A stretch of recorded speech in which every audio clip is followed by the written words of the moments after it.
screams in the night. Indian legends. Miles of footprints. Sightings. What are these elusive hominids that stalk the wilderness? Join us for eyewitness accounts, questions and answers, Bigfoot encounters of the past, and ongoing encounters in the present. Your host, two-time witness, field researcher for 43 years, William Jevning. Welcome to the mystery. Welcome to Creek Devil. Hello everyone, welcome to another edition of Creek Devil. Brian isn't able to be with us today, so it's just me and Tom, and we have Chris. Chris is going to give us an update on what's going on. Chris, you've got quite a bit of information to give us, is that right? Oh yeah. Okay. Sure do. I'm going to turn the microphone over to you, buddy. Okay. Got a call from a couple. They've been listening to the show, and they told me they had some suspicious activity going on around their house. So they live probably about 9.5 miles from where I do. They've got a farm, and it Boundaries National Forest, about like everything else around here does. And so I went down to see what was going on in their property, and he had a couple of gates. He had several cows, and what was happening was when he would go through the gate, he'd unlock it, go through, and do what he needed to, and then he'd come back out, and he would clasp the gate back together. Well, each and every night that he'd do this, he'd get to the house, and his other neighbor would call and say that his cows were out and the gate was open.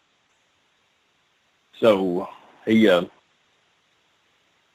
wondered what was going on, and he saw a tree break there close to the barn. Of course, it was a small sapling, and he wondered how that happened. And so each and every night he'd make sure and double check the gate, and again, it would be open. And his daughter, they had a swimming pool, and she was going to have a swim party. And there were 3 apple trees close to the pool, and they was going to have a night swimming party is what it was. And so they told me it was around probably about 11 p.m. And she walked out to the pool, and she thought her dad was standing there. And she said she was standing probably about 50 yards of it. But she just walked on through because she thought it was her dad. And she went out to do something. I forget what she'd done, but she went to go back in the house to get the girls to come back out. And she got to noticing that her dad was sitting there watching TV. And she looked and said, I thought you were outside. He said, no, I've been sitting here all this time. Well, that kind of creeped them out. And she told her dad, she said, well, there was somebody standing out there in her yard. He said, where at? She said, right there at that apple tree. And so they stayed in the house while he went and, we checked it out. And he didn't see anybody, the rest of the night. So they had their swim party. And the very next night, he said it's probably about 10:30 or so. And he glanced out towards the pool and seen something big standing close to the pool. And he said it was on 2 legs. He said he thought it was a big, big man is what he thought it was. And so he went to go get his gun, and by the time he got to the porch, there was another smaller one standing with him. And so he didn't know really what to do. He didn't know. So he called 911. 911 came, just checked to make sure, there wasn't an intruder on the property or whatever. And they inspected it and couldn't find anything. And so he said this went on for several nights. And when I was down there, I saw the tree break, but, the ground was so hard and it was grassy, you couldn't find any tracks. But there was a trail coming from above the barn, and it was a good wide trail. I mean, a wide trail. And I noticed the apples on the tree. They were all on the lower level. They was all picked off. I mean, there wasn't any apples there, but on up about midway of the tree, we had plenty of apples. And he told me that his neighbor had been having a lot of trouble with his chickens missing too.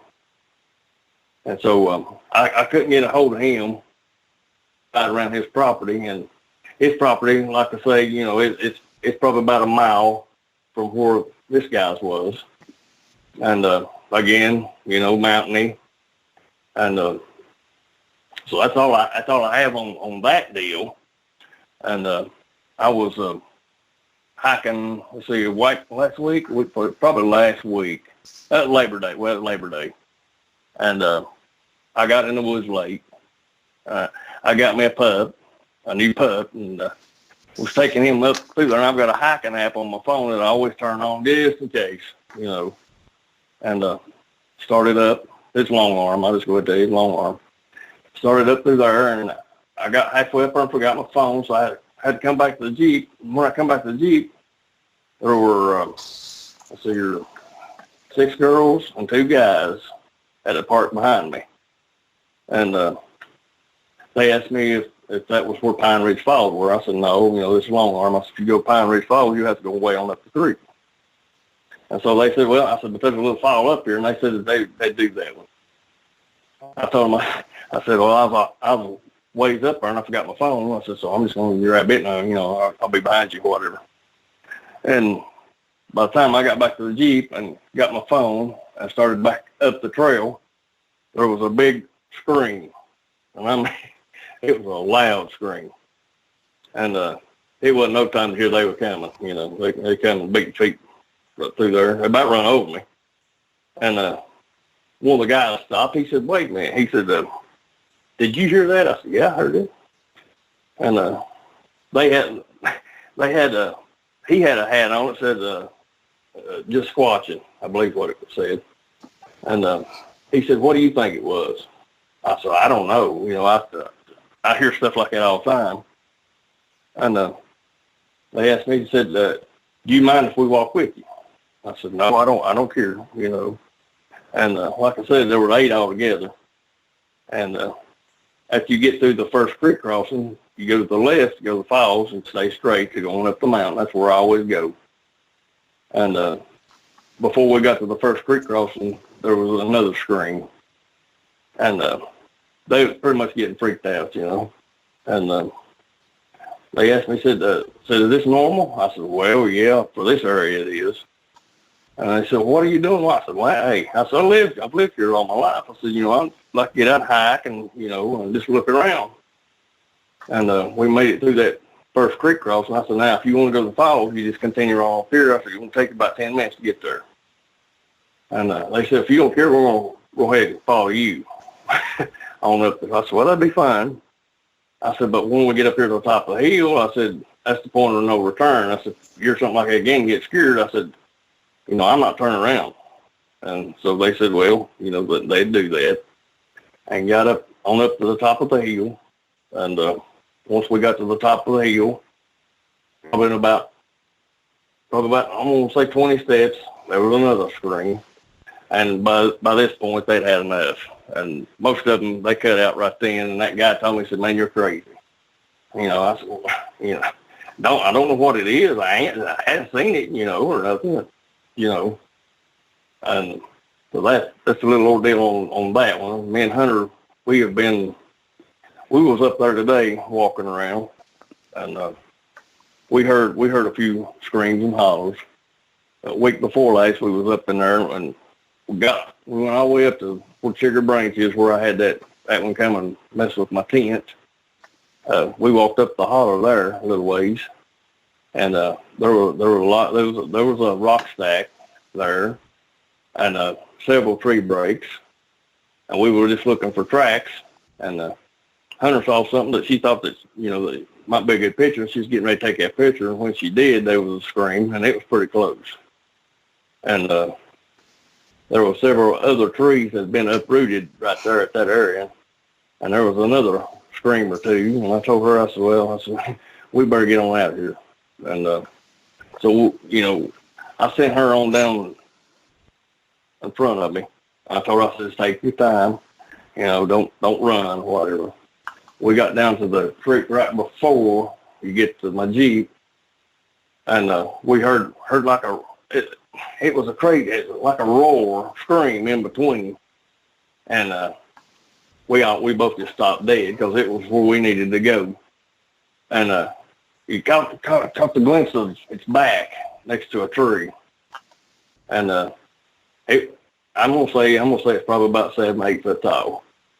And she said, "What are we gonna do now?" I said, "Just calm down a few minutes." I said, "Let's just think about this for a second." And it made one more other. I mean, it sounded more like a whoop this time, but there was a little holler there, and it dropped down on all fours and took off. And she said, "Was that reckon that was a bear?" And I said, "Well, no, I don't think it was, Hunter." She said, "Well, that was strange." I said, "Yeah, it was, because it was on 2 legs and it dropped down, and took off. And I mean, when it dropped down and took off, it was gone." And we really took our time and watched real close when we walked on by that area. And we got on down to the lower part and heard more whoops, and we heard tree knocks, and it was just crazy then, because it was starting to get late that night. It was getting kind of dusk dark in the woods. I'm going to say it's probably about 7:30 or 15 to 8. But we finally made it down to the Jeep, and, we got on out there. But that's basically what's been going on around my area right now. Well, that's, and this is, Chris, is kind of recent, right? Oh, yeah. Like, within the last, 30 days or? That was, yeah. That when we were in the woods. That was last weekend, and we was up there in this weekend. Okay. Like I said, we heard didn't hear a whole lot. There was a few whoops and stuff, but it was. I'm gonna say it's probably about 2 o'clock today or so when we were there, and last weekend when we went in that weekend, it was a little bit later. It was probably about, I'm gonna say 4 o'clock.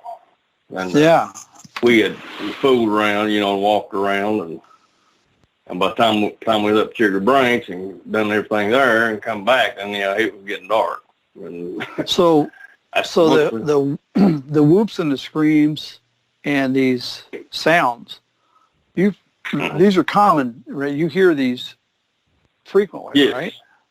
Okay. Yes. And so when the guy asked you what's that, you probably knew good and well what it was, right? Yeah. Yeah. But how do you explain that, right? Well, let me tell you what it is. Right. Yeah. Yeah, that's it's like loaded. Like when the game warden asked me that day. Yeah, he asked me the same thing, and he had his hand on his pistol when he was asking me. And I said, "Well, what do you think it is?" And and why's your hand on the pistol? Yeah, because I told him, I said, if it was a cat, it wouldn't be. I'm almost sure it wouldn't be out during the daytime, especially at 8:30 in the morning. And whatever this is, it will scream, and then the next time it'll be in a different location. And what it was doing was going all the way around. And he finally come out and told me. He said, "I believe it's a Sasquatch." I said, "Well, that's what I believe." Exactly. The game warden said this. Now, was he state or federal, or do you know? I think he's federal. Okay. Well, that's interesting. So, that's what I said. Well, see, I've got to know him real well too, and he opens up to me a lot more than he used to. Because I waved at him one day. One day I was riding up, and he had gloves on and had little baggies. I knew he was doing something, and he waved at me, but I went on up to the end, and it wasn't 5-10 minutes to hear he come in behind me. And he said, "I guess he's wondering what I was doing, right?" I said, "Yeah." Because, like I said, we sat and talked for a while, and he said, I found some hair down there. And I said, "Well, you must have a DNA trap in, right?" He just looked at me and grinned, so. Oh, and right there next to that creek, there was a lot of rock stacks and stuff around too. Oh, interesting. Excuse me. Yes. Yeah. So he told you he had a DNA trap. Huh? He didn't come out and tell me. I just looked at him, and where I asked him that, he just looked at me and grinned. So I took that as probably a yes. Kind of a tacit I do kind of question him putting it in plastic bags, though. Yeah, that's what I was thinking too. But you never know. I mean, And, well, if he knows about the creatures.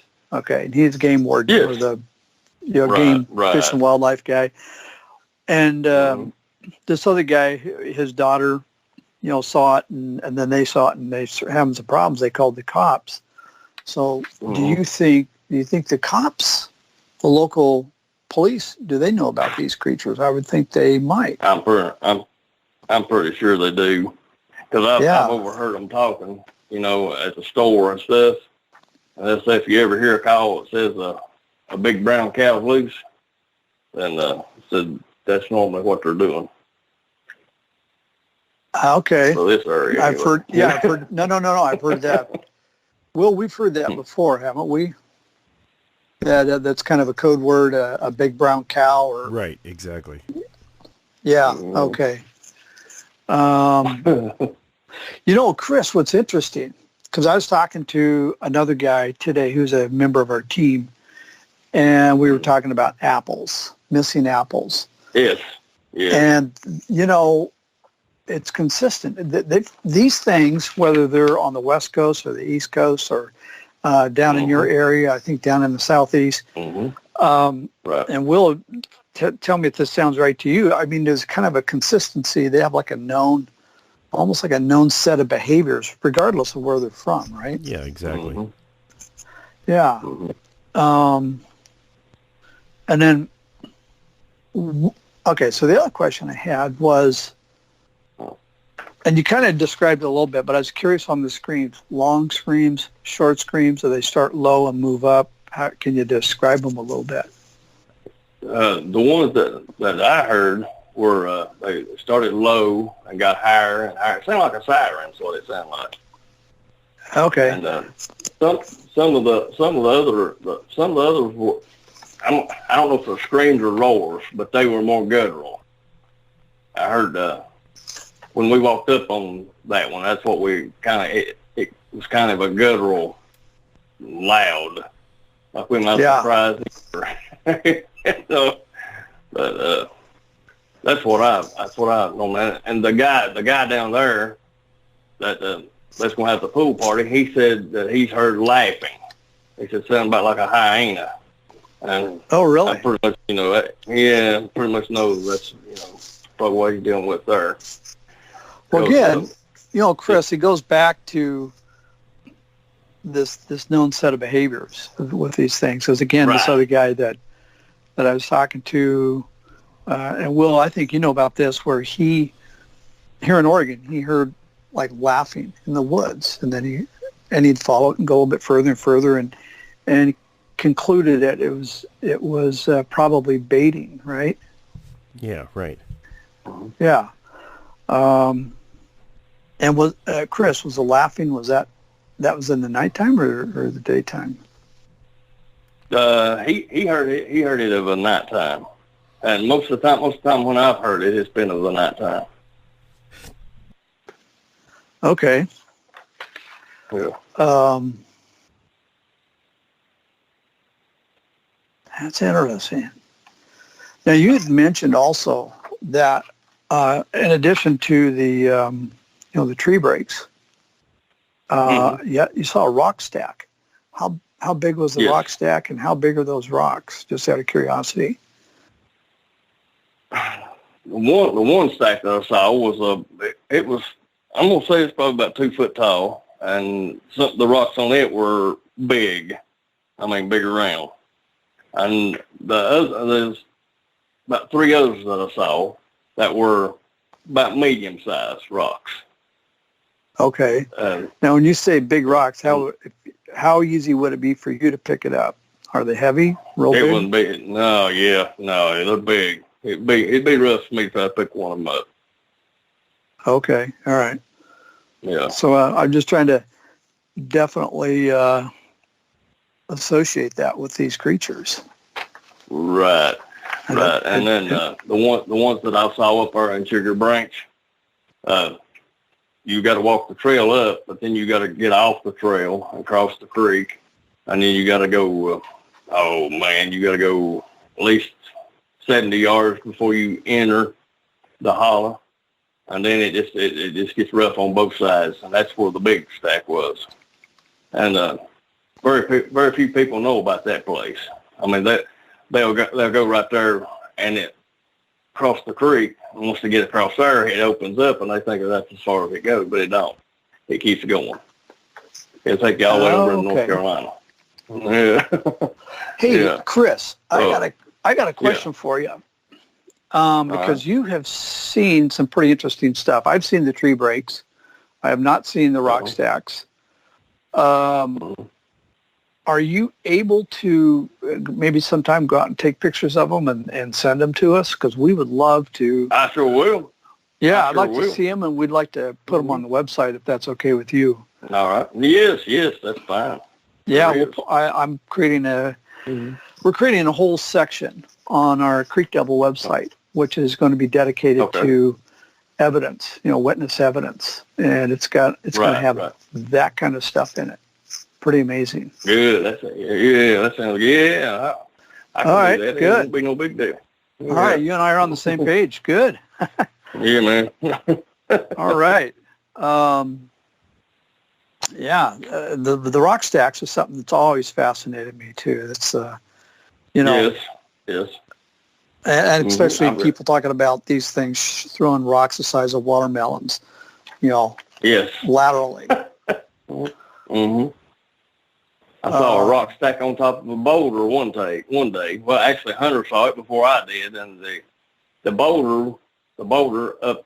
The only way that you can get to it is in front of it, and I'm gonna say the boulder's up probably about 6.5 feet, and then there's a big rock placed there, and then one placed on top. I think there was like 5 big rocks on top of that boulder. So it was amazing to me how in the world somebody could have done it. Right. Well, how did they do I it, don't and then figure why? Somebody. Well, and then why would they do it? Right. That'd be a lot of effort. Right. For what purpose? Right, and this was in a real remote area, and there was a waterfall around that area too. So, so real quick, how big was that rock stack? Was it a couple feet tall, and how wide? And what do you think the dimensions were? No, the one that I told you that I just saw not long ago. Well, yeah, no, the one that you said were the one on the remote one, the one that would be very, it's out in a remote area, and it was being very difficult to get to. Yes, there was probably about, I think there were five rocks, and they were big rocks. And I'm going to say from the boulder up to the very last rock, it was stacked up probably about 3 or 4 feet. All right. Okay. Yeah. Yeah, that's interesting. Oh, yes. Well, because you're from the area, you're familiar with the area, and it caught your attention. This isn't normal. Yes, it did. And we all know what hikers do with sometimes people will do rock cairns, small rocks. Yes. Manageable rocks by people, but these are kind of beyond the scope of that. These are a lot bigger. Yes. Yeah. No. Oh, yeah. Lord. Yeah. Yeah. And the other feature is, I'm gonna say, the ones people do are where people travel, trails and things. When you find the ones that Sasquatches do, there's no human access to those places. Right. Yeah. Yeah. So if they're a message or whatever they are, it's for the Sasquatch and not for people, obviously. Right. Right, because a lot of the trails that I hike around here, a lot of them they'll make like an arrow out of rocks, Yeah, and, exactly. Yeah, yeah. Yeah, and right away. You can tell when it's people doing it. Uh-huh. I normally get on, I normally go to the remote places. I mean, that's what you got to do, if you want to find something. So Chris, you've had a pretty long history. How long have you been encountering screams and these other signs, tree breaks, rock stacks? Really all my life.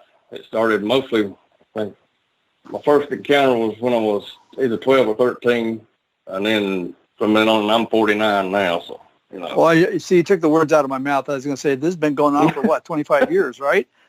Yeah. There you go. Yeah, so this is you got a long history with and have you always known or suspected or you kind of knew what these things were, or was there a point at which... Yeah. Okay. I guess everybody that lives up through here, if you're born and raised up here, they'll tell you. Well, that's where I was going with this. So this is known stuff with the locals. Right. Yeah. Oh yeah. Yes. Well, that's interesting. Yes. And you say... No, go ahead, Chris. All right, no, I just want to say, it keeps going, I mean, there's always something. It might go a week or maybe a week, you never see nothing happen, but then you get out on a trail or something, and there's a rock comes rolling down the side of the hill at you, or, Yeah. A lot of guys down in here, they train their dogs during training season. They won't take a gun. They can't take a gun. They take their dogs up in there, have them to tree or whatever. And a lot of them miss a lot of dogs because of things that happen, But mostly the things that happen around here is those things, Yeah, right. Yeah, when the dog's missing. So there's a restriction on certain times of the year for taking guns out, or is that what it is? Or yeah. Okay. Training season through spring all the way up to fall, and then it's when you start carrying a gun. And a lot of these guys got tracking collars on their dogs and everything else, and sometimes they will find their tracking collar, and sometimes they won't find nothing. So it's wild. Yeah, very much so. Well, and some of those dogs, I've heard, can be pretty expensive. Yes. Yeah, there's a lot of these guys bear hunting around here too. Yeah. Okay. So these are like what, hound dogs or? But the thing of it is, they won't hunt the woods. They'll hunt the river bottoms because the bear have moved out of the woods, and the reason being is because of those things. I know it is. Yeah. And so that was, and then, that's kind of another question I had was water sources. Are there a lot of, like drainages, creeks, ponds, rivers in the area? Yes, there's about 50 yards from my front door is the main creek. And then you just follow that creek down maybe a mile, it's the river. And then that creek is fed by numerous springs and branches and other small creeks. Hey, Chris, up through here. How long have the bear been displaced from the river bottoms? It's been going on probably about 7 years now. Now, does that coincide with different behavior with these things? Yeah. Where me and Brian was up in there, and we start seeing more and more sign of the squatches and stuff. And each and every time we see that, the bear would be moving out lower because Brian and his wife was walking up. It just got off the blacktop, and this was in spring. And a bear came running at him. He was baying. He was scared. And Brian said that it about run over him. And of course, that bear come running at them, scared them to death. But the bear went on by them. I mean, like I said, he almost run over them. got on back behind him and turned around and looked, and Brian said that he saw a big tree start moving backwards and forwards. So he knew something big was behind that bear. And so they got on out there. Has anybody ever... No, I was just going to ask, has anybody found the remains of either bear or deer or any of the wildlife that looks like they've died from something other than natural causes? You know, torn apart. There was a bear that had been it had been mutilated. This has been probably about a year ago, and the game warden told me exactly where it was at, because we were talking at that, we still talk, but this is when he started opening up to me. He said it was, it was mutilated, and he said everybody wondered what in the world happened to it. So there wasn't no way that it had been shot. Did he say how it was mutilated? His head was turned around backwards and broke, and his hind leg had been broke. I said that that's mainly what.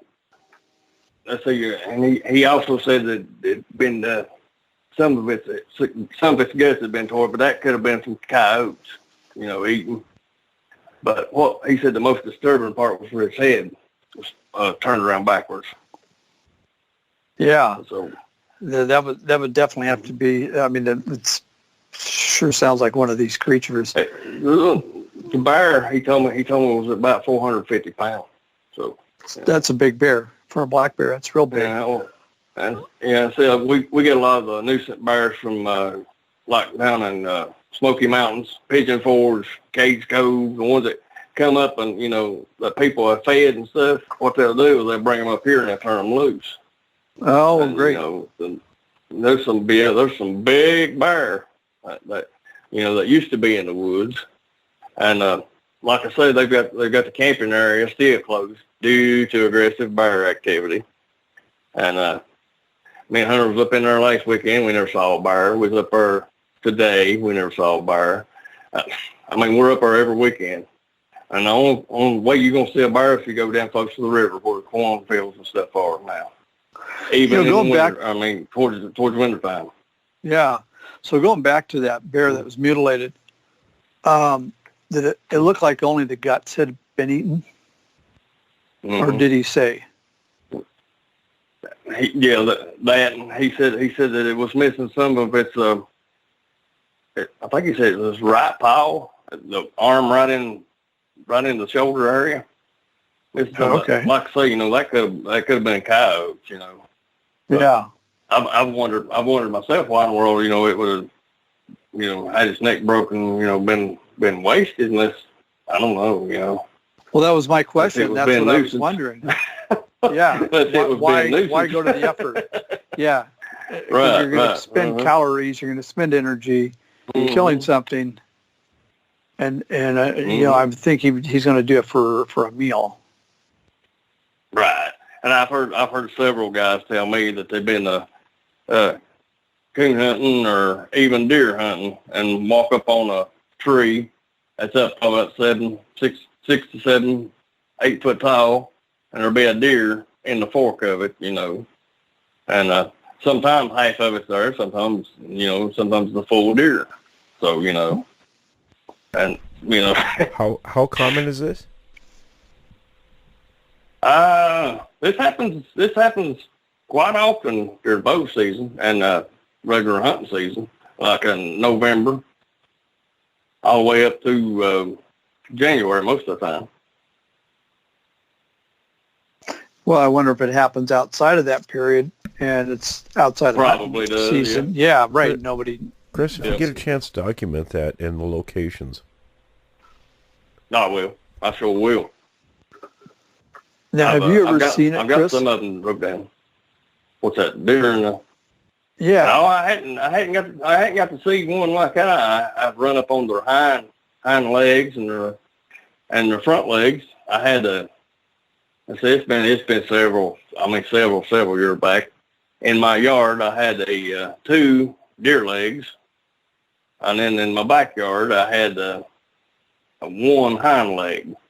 And there wasn't supposed to, I'm sure there wasn't nobody in there hunting. Right. Well, at the time. If you run into that again, or any of this evidence, tree breaks, any physical evidence, especially mutilation, animal mutilation, take a picture of it, send it to us. I'd love to see that. I sure will. Yeah, I will. And write down date, time, any kind of information. And you could, I will. accompany that. Yeah, that'd be great. Right.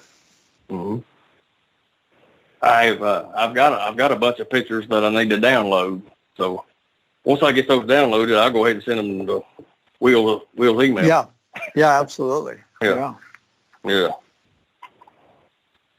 But yeah. And your property. We saw no, I was just going to say your property. You said you're close to a national forest. Yes. Okay, so these things, they're national forests. They got some protected, thoroughfares basically that they can run back and forth in. Yeah. Right. We saw a tree that had been broke today, and it was across a bunch of limbs, like a barbell hangs on the rack. Yeah. Well, that's the way this tree was. It was old, but it was strung across, and the way where it was broke from, it was over probably about 2 foot to the left, and the way that it would have fell would have been at an angle, but this one was straight, and I think I've got that on one of my pictures. And like I said, I got to download that. I thought it was pretty, it was pretty interesting the way that it looked, and the way that it was in there, Right. So, what was the diameter of that limb? That limb was probably about 5-6 inches around. It was a good sized limb. Yeah. You see a lot of trees have been uprooted, and they range anywhere from 5-6 inches around to 10-12 inches around, and we hadn't had any rain or anything, I mean, now does it look like they've been pulled up and just laid down on the ground, or how? Blown over. Just ripped up out of the ground. If you got pictures of those, that'd be I've got some of those too. I'll download and I'll send. Yeah, and a lot of the big oak trees across the trails. Those me and Hunter was up there that week that we heard those screams and stuff. We already knew that there was 2 small trees down, and when we come around the corner, there was probably about 3 big oak trees that had been uprooted and down across the trail. And I thought that was kind of wild. And like I say, we hadn't had any wind, we hadn't had any rain, and I mean, so when it was uprooted, you could see the root ball, right? The trunk flare down at the bottom. Okay. Yeah. And could you get a sense of, like, was it recent? When you looked at it, or what was your thought? Okay. Yeah, because it hadn't been done more than probably about 3 days. That's, in my book, that's recent. Yes, real recent. Yeah. Yeah, that'd be great if you got pictures of that. That'd be fantastic. Yeah. Like I said, I've got a lot of pictures. I just got to get them downloaded, and once I get those downloaded, I'll shoot them to Will. Yeah. And so other people reported this stuff too, right? In your area? Oh yeah. Oh yeah. Yeah. Back in 82, there was a different game warden then, of course, but right at the mouth of Long Arm, there used to be a camping spot there, and the man and the woman had 2 kids, and they had their tent set up, and at I think it was 2:30 in the morning, they got run out. I said it sounded like there was 3 people out there running around, growling, and they tore their cooler up, threw all the food around, and broke the windows out of the car. Come to find out, they had donuts in that car. a box of donuts, and they had been taken. And what they done was they just jumped up and got in the car and left and waited till daylight and went back. And when they went back, the tent was destroyed. I mean, they said that it was ripped to pieces. And they got out and got to looking, and they saw footprints that day all around. But they had, the game warden, I told him, he said it was a bear. So yeah, well, I think that's kind of a standard response. Yeah. It's a large bear, 9 foot tall, walks on 2 legs. Yeah. Yeah. So now, was this recent? How long ago did this happen? I think it's back in 82. Oh, okay. Gotcha. All right. Okay. Yeah. But to this day, is a lot of people like teenagers stuff go up there and they'll sit and park, and a lot of them get run out. I mean, a lot of them get run out. They'll feel the back of their car shake, and stuff like that. And yeah. But even in the daytime, I know I've done told the story before, but I was in Long Arm again. I was coming down this time out of the woods, and the 2 girls wanted to walk beside me, and they told me that they tied their horses up and walked up to the falls, and they the morning got to the falls, they turned around and looked, and the horses were behind them. So they brought the horses back down and tied them up again, and tied them up real tight. And the morning got back to the falls again, so here were the horses behind them again, and they heard something sound like, they heard something splat in front of them, and what it was a turtle. The turtle had come off the top of the falls, and the creek wasn't running real hard then. I mean, it just, barely was sprinkling. But a turtle had been busted in front of them, and they were pale as ghosts. They were scared to death. So, well, it sounds like they walked out with me. Yeah.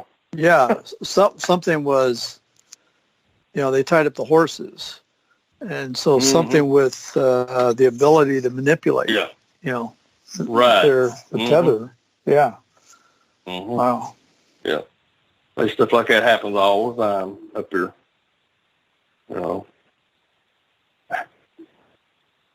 And here at the house, a lot of times, at 3 a.m. or something, you'll feel the house shake, and after that you hear the big pop or big bang, and it's probably one of them out there smacking inside the house. So I've had that happen bunches of times. 'Cause like I say, I live right in the woods. So yeah. Well, it's that the house shaking and the house being smacked. Again, that's part of their known set of behaviors. And, right. I don't know. I mean, would you agree with that, Will? This is something that we hear pretty commonly? It's common stuff, sure. Listen, fellas, we're starting to run a little bit short of time. Chris, any final thoughts before we wrap it up? No, it's like all the good comments that I get sometimes from your channel. Well, that's good. And if people are out in the woods, just be safe. Tom, any final thoughts?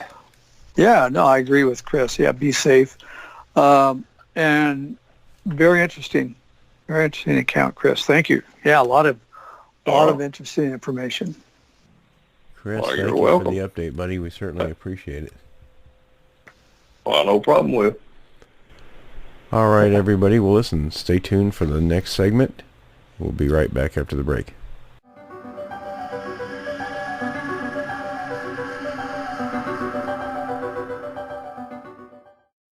Welcome back, everybody, from the break. Fellas, Brian, Tom, how you guys doing here?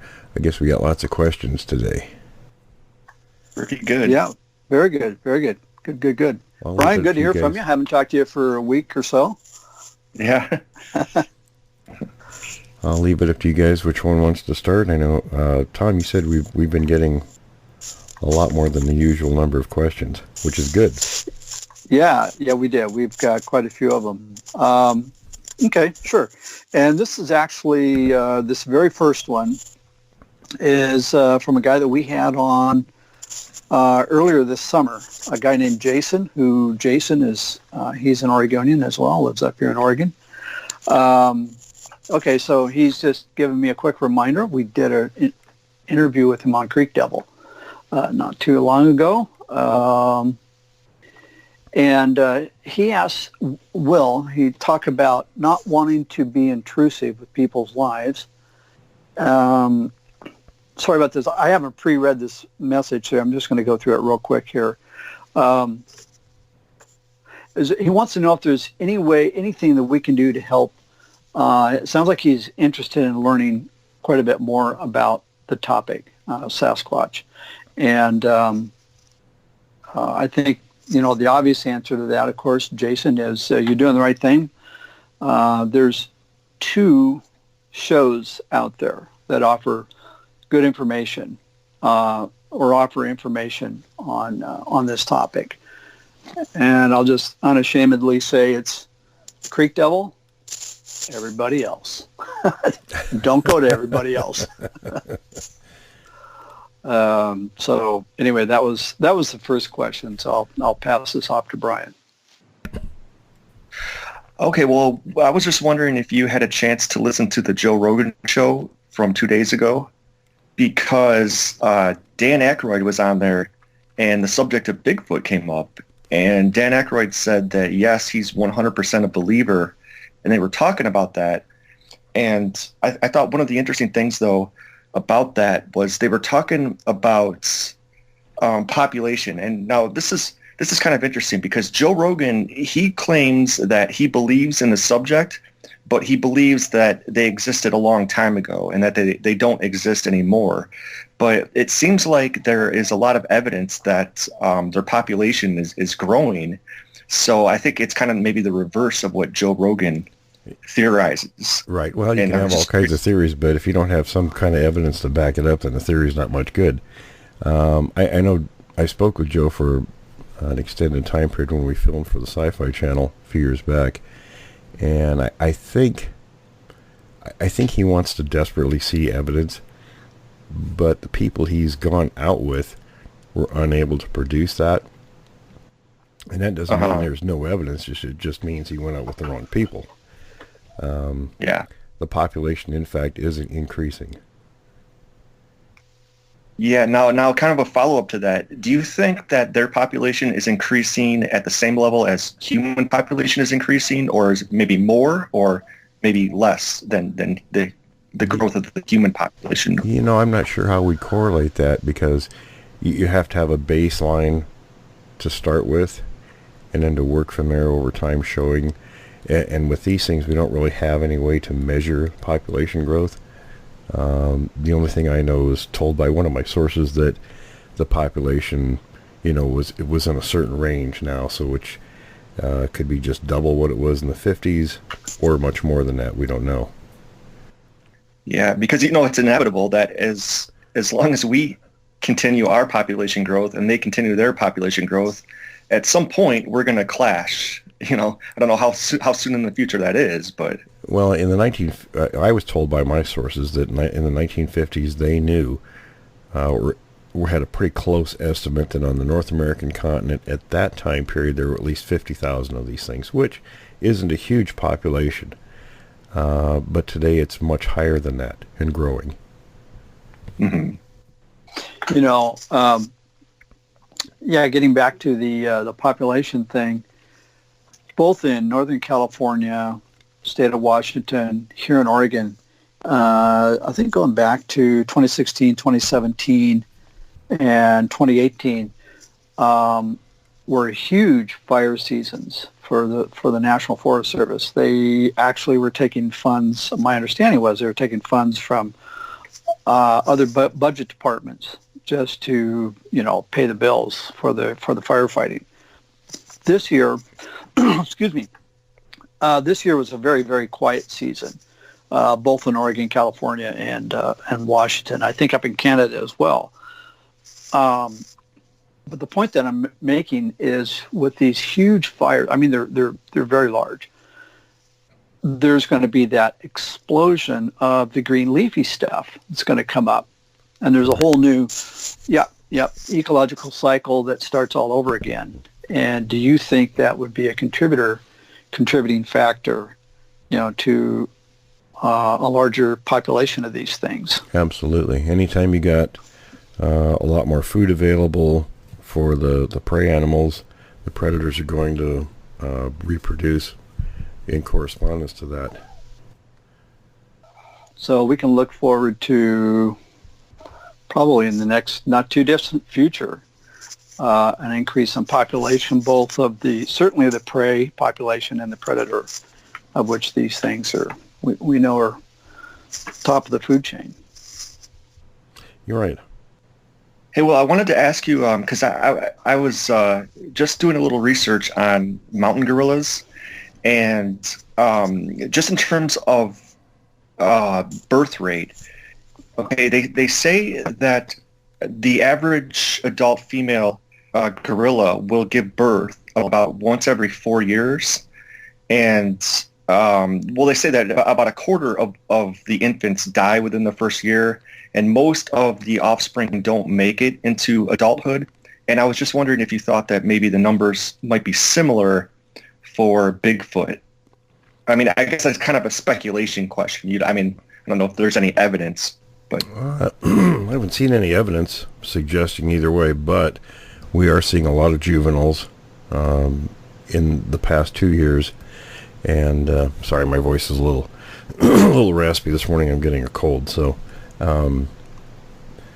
but there isn't any indication that they die off quicker or that they only breed every few years. They could give birth every year, as far as we know, and we're seeing very young ones each year. That's an interesting question. Because we're talking about, the infant mortality of these things. And again, like Brian said, speculation here. But when there is some sort of, infant mortality or adult mortality, do we have any idea or any clues as to how they deal with it? Do they bury them? Do they eat them? What? Any ideas? Well, we simply don't know. I mean, we do have information that they will eat their dead. There's other evidence that indicates they bury them. I guess it depends on the group and their particular mindset. It's interesting. Anyway, I was just going to say real quick, I watched a documentary yesterday on, it's pure speculation, but it just had to do with the conflict between Homo sapiens and the predecessor. Actually, it wasn't a predecessor. I think they're parallel groups, Homo sapiens and Homo erectus. And when they would come together, it was quite often their evidence within the bones that they would cannibalize. Homo erectus would cannibalize the humans, the Homo sapiens. And they think they were among Neanderthals as well. Same type of activity then. Right. Now they don't know if Neanderthals were cannibalizing themselves or something else was doing it. And yet people have to remember there were as many as 7 different hominid species existing at the same time. That's what they know. There could have been many more. Interesting. And so I know that I've heard rather the cannibals, cannibal tribes in various parts of the world suffer from a condition where if they eat another human, they get prions or prions, not sure how that's pronounced, which ultimately gives you the spongiform brain disease, chews up your brain. And I wonder, just curious, if that wouldn't have been a contributing factor if Homo sapiens did not engage in that practice, or to the extent that these things did. I wonder if that would be a contributing factor to why Homo sapiens are around and these things are not. Well, it could be. It really depends on the species, and what they're able to tolerate, because there are other animal species that do eat their own kind, and it doesn't seem to affect them. Okay, interesting. Well, this doesn't relate to cannibalism necessarily, but I did read with regards to gorillas that if there's a group and a female has, let's say, an infant, and that female later on like leaves the group, they say that most of the time the dominant male of that group and will actually kill the infant, which I thought was harsh. I didn't know that gorillas would do that, but do you think that the same? It's not just gorillas. It's many other primate species will do that. It's the dominant, and not just those primates. I see it with lions and other animals. The dominant males in a group. If the offspring don't belong to that particular individual or individuals, oftentimes they'll kill the young of another male, to sort of maintain their bloodline. I mean, they're not doing it consciously, but it's how nature works. Yeah. Do you think that Sasquatch does that? It could, because here's an interesting tidbit that kind of leads me to think that. There was the story from 1967, the logger who witnessed the Sasquatches sniffing the rocks and stacking them up. The female had a young one with it, and it appeared to the witness that she always kept her body between the male and the offspring, indicating that the male was not the father of that offspring. Oh, okay. Almost as if shielding it to protect the young one. Huh. It's interesting because it just underscores the brutality of the wilderness, and we live in a pretty socially tame society compared to that. I mean, in that case, it could have been, that female could have been part of another group, and for a time separated from that group, or on the outer edges with a male from another group, or a lone male. And that male could have, given the opportunity, killed the young in order to establish dominance and maybe create his own group. It's an interesting possible window into what was going on there. Yeah. Well, and we know that chimps have been seen not killing, I don't know, but they may kill other chimps, but they certainly kill monkeys and eat them. Yeah, and they do kill other chimps. Excuse me. Hey, this is a question both, I guess, for you, Will, and Tom. Did you guys hear about this monkey that supposedly got loose in Santa Fe, Texas? Not Santa Fe, New Mexico, not the capital of New Mexico, but Santa Fe, Texas. There is a primate, and they describe it as a monkey, but I mean, who knows? But apparently it's a number of residents have reported seeing it, and it's violent. It's been attacking. I think there's been some unconfirmed attacks, they say. I haven't heard about that. And, this is a quote from an article. It said, "Just had a monkey try to attack me while checking my mail," a woman reportedly said on Facebook. "I've spent the last 20 minutes in my car." And I mean, they say it's a monkey, but I mean, who knows? I mean, maybe it could be juvenile Sasquatch. I mean. Oh, sure, it's possible. Now, I'd be curious to wonder where it supposedly escaped from. I mean, those things are fairly well documented. Right. Yeah, I don't know. It didn't say, but it's in Santa Fe, Texas, which is, I think, on the eastern side of Texas. But to our listeners in that part of Texas, let us know if you've heard anything about this. Yes, and this just happened in this past week, so and they didn't catch it yet, as far as I know. So it'll be interesting to see what happens with that. Yeah, it is an interesting story. I imagine wildlife would be, whether they have DNR or whatever in Texas, I would think that they're looking for, and that the fact that you said it's so violent, if it is a chimp, that could easily explain what, it could be part of the illegal, pet trade, and maybe the people let it loose, maybe it actually violently got loose or something. I don't know. And chimps and other primates like that in their natural condition are fairly violent. They're not like the funny ones we see in movies and television. They have to be well trained to be like that. In their natural state, they're not like that at all. Yeah, there's a documentary on, the not really disposal, but the live chimps that were used in medical testing and that sort of thing were transferred to this island in Africa. And I don't remember which country in Africa. But the guy that had transported him over there went back to visit one particular chimp. And this is interesting, he was able to go back and actually visit this chimp and have physical contact with it. It's on an island, so they had to get there by boat. And it recognized him. And it also recognized the guys that were that operated the boat, because they made many trips there and they'd throw food at them. But the guys in the boat would not get on the island. They said, no, you get on that island, these things are going to tear you to pieces. But, the trainer, or whatever he was for this one chimp, was able to go there and, physically, meet with it and stuff like that, and recognize him, hugged him and stuff.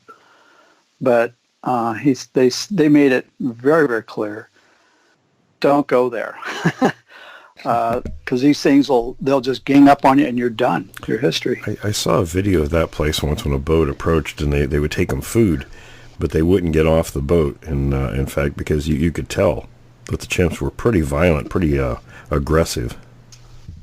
Yeah. It's the same place, excuse me, and they just brought a trainer or something that obviously one of the chimps knew that had contact with in the past. But I was thinking, there's not enough money in the world to get me off that boat. I'm not sure there's enough money in the world to get me on the boat. Yeah.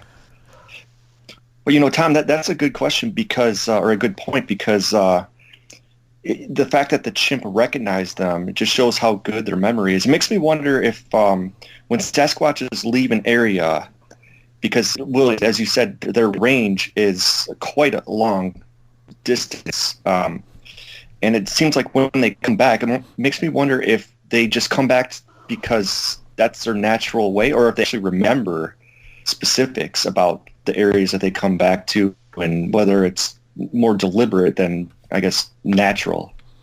Oh no, it's deliberate when they return to those areas. It's it's part of their hunting patterns. So do you think they recognize certain, I don't know, houses or farms that they come back to, and each year when they come back? Oh sure, they're going to have recognizable features that helps them navigate those places. Mm-hmm. And I think they also, that's a good point, Brian. I think they run along like corridors of, I don't know if it'd be ridge lines or, probably the ridge lines in the daytime, maybe the valleys at night, down at the bottom where the creeks are. Because I'm looking at some of the maps, the topo maps in my area, and I could see, the spots where I've had an encounter, and you can just see a very, very long, uninterrupted area where they could have a good corridor with probably zero human contact for miles around. Well, it's going to be like us. They're going to use features to navigate by, so whatever works the best for them. Well, here's a question too, because that monkey that I was telling you about, or the escaped so-called monkey in Santa Fe, Texas, they've also seen it in trees and swinging from trees. And how rare is it do you get reports of Sasquatches being in trees? Much more often than you would think. It's not something that's really focused on because, a lot of people aren't getting the reports of it. But I've had enough reports where it's certainly a feature. Mm-hmm. Well, didn't we have a guy on some time ago that had one that had actually jumped out of a tree? Yes. On the ground. And, it was a confrontation. It was a deliberate act right in front of him. Yeah. In fact, our guest Rebecca that we did the 4-part series with, she also saw one or two of them in trees.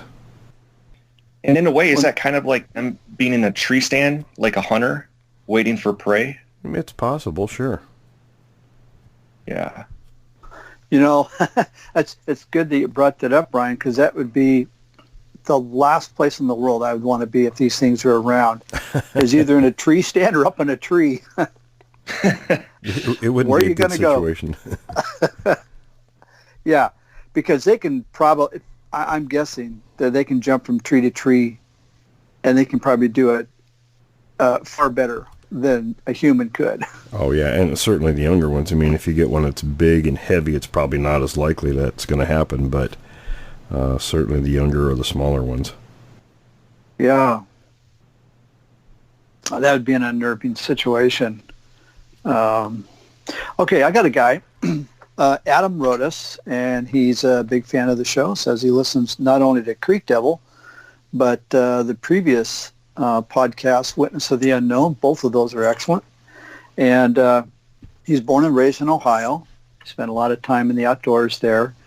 And mentions he's in quite a bit in the southwest part of the state. And he's got some strange experiences in the woods. Loud noises, howling grunts, howls. One was too close for comfort. And apparently he's got a long history of hearing this sort of stuff. So it sounds like he's recently come across bear footprints, too large to be a human. He doesn't specify the size or the length of the footprint. So Adam, if you're listening, maybe shoot us another email and let us know if you did take measurements. That'd be great. I guess what he's asking here is, are they in this part of the world, in this neck of the woods, Ohio? So I think that's the main question.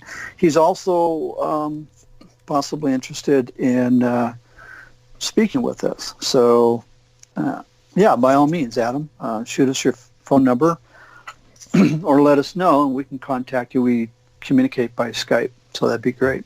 Yeah, we can maybe bring him on with the Q&A for next week. Yeah. But yes, Ohio, we get plenty of reports from there. And, excuse me, so I've looked at Ohio. I've never been there, but I've looked at it on Google Earth. It looks like it's another one of those places that has long stretches of national forest and corridors where these things could go up and down. Yeah, certainly. If you've got the areas and the food sources. Yeah. Okay. Yeah, and it seems like Ohio, Pennsylvania, those are all areas that have had plenty of activity. Right. Hey, well, I got a question. This is maybe kind of an obvious question, I guess, that I haven't heard anybody really ask, but since Bigfoot are located in all of the continents except for Antarctica, what about them in Africa? I mean, obviously gorillas live in Africa, but I mean, have there ever been any reports of a huge primate other than a gorilla living in Africa? Like any Sasquatch reports in Africa? Surprisingly, I do have a couple of reports from there. Not as large, as the creatures here, but I suppose in that part of the world would be more closely related to the Yeti. Okay. Well, that's an interesting question. So is there a distinction then between Yeti and one of our 4 subspecies here in North America? Not a big difference. I mean, obviously we're going to get some physical characteristics that are different. But enough to make them at least a different variety. Not maybe species-wise, but, because of that separation in the breeding pool. Right, okay, sure. So you get a variation in species. Kind of like us. Yeah, exactly. Yeah, okay. Yeah, it's interesting. And, again, talking about the Yeti, this is just my own personal question. Do you think they have the same height that some of our North American Bigfoots get up in the areas 9 foot and I think even taller? Yes, and I'm getting that from the Himalayas. I have a contact there in the southern Himalayas. Okay. I have read reports, and it's the only thing I can go on, but some of them in the Himalayas are exceptionally aggressive, and the locals go out of their way to avoid them. In fact, I'm hoping to get our good friend Matthew there on the show here in the near future. We just have to coordinate the times with him, but he'll give us a full rundown on what he knows. Okay, and he's from that area? Yes, he's actually he's English, but he lives and works there. Oh, okay. Yeah, that'd be interesting. He's got some great contacts there, so he's very very informative. Okay. Yeah, what I find interesting are the consistencies in behavior between what we hear in the North American Sasquatch, Bigfoot, and similar behaviors with the screams and the yells. Very similar. Yeah, throwing objects, that sort of thing. It just really lends to the whole, just kind of builds up a kind of like a knowledge base of evidence that these things, they're real, Right, and we're also going to be getting, I'm hoping, next Monday, a week from tomorrow, our good friend Bruce in Scotland. I'm connected with him on Skype now, so we're going to, hopefully we can coordinate with him to get him on the show. And he's a professional bodybuilder. We're going to talk about the caloric intake and all that kind of stuff, so I think he can help clarify a lot of that for us. So if anybody's got questions about all of that, send them to us, so when we have Bruce on, Bruce can answer those questions. Yeah, that'd be cool. I would love that. That'd be a great Q&A. I was watching a documentary on the caloric intake, estimated caloric intake of sauropods, back in the days of the dinosaurs. And it was phenomenal, but they were able to get it on a daily basis. And that's one of the questions that I hear from people is, well, what do these things eat? How do they live? Where do they get enough food in their areas to survive? And these are legitimate questions from people that would maybe be either skeptics or on the fence. They want to believe in them, but they want to know how. That's a good question to ask. How do they live? It is, and I want to do a little more research before we, between now and then, so that there was a video I saw some time ago, and the guy was talking about, the intake of vegetable material versus animal protein, and he actually had some very graphic examples. He showed what looked like a wheelbarrow full of vegetable material and just a small handful of meat. And he said that the two were equal in terms of the calories produced. So, especially a large animal, and most times predatory type animals, which we are, in that category, meat eaters, with large brains, it takes a lot to drive a large brain, a lot of calories. The bigger the brain, the more calories are required to drive that brain. So he said that it's more economic for a predator to eat meat to get, that amount of energy it would take to drive the brain than it would be for all of that vegetation. Okay, that's interesting because, they would just be stripping the heck out of any kind of edible nutritional vegetation. And gorillas do that. They eat huge amounts of vegetation, whereas most other primates, incorporate meat into their diets. Well, that was another question I had was, gorillas are strictly vegetarian. I don't think they eat any meat. Now they are, but you look at their teeth, and at one time in their history, they very likely ate meat because the dentition is very similar to ours. Okay. And our teeth are designed to eat.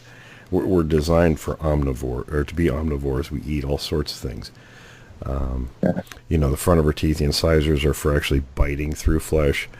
The canines were for grabbing and tearing flesh, and then the molars are for grinding up things. So just because they are totally vegetarians today doesn't mean they were always throughout their history.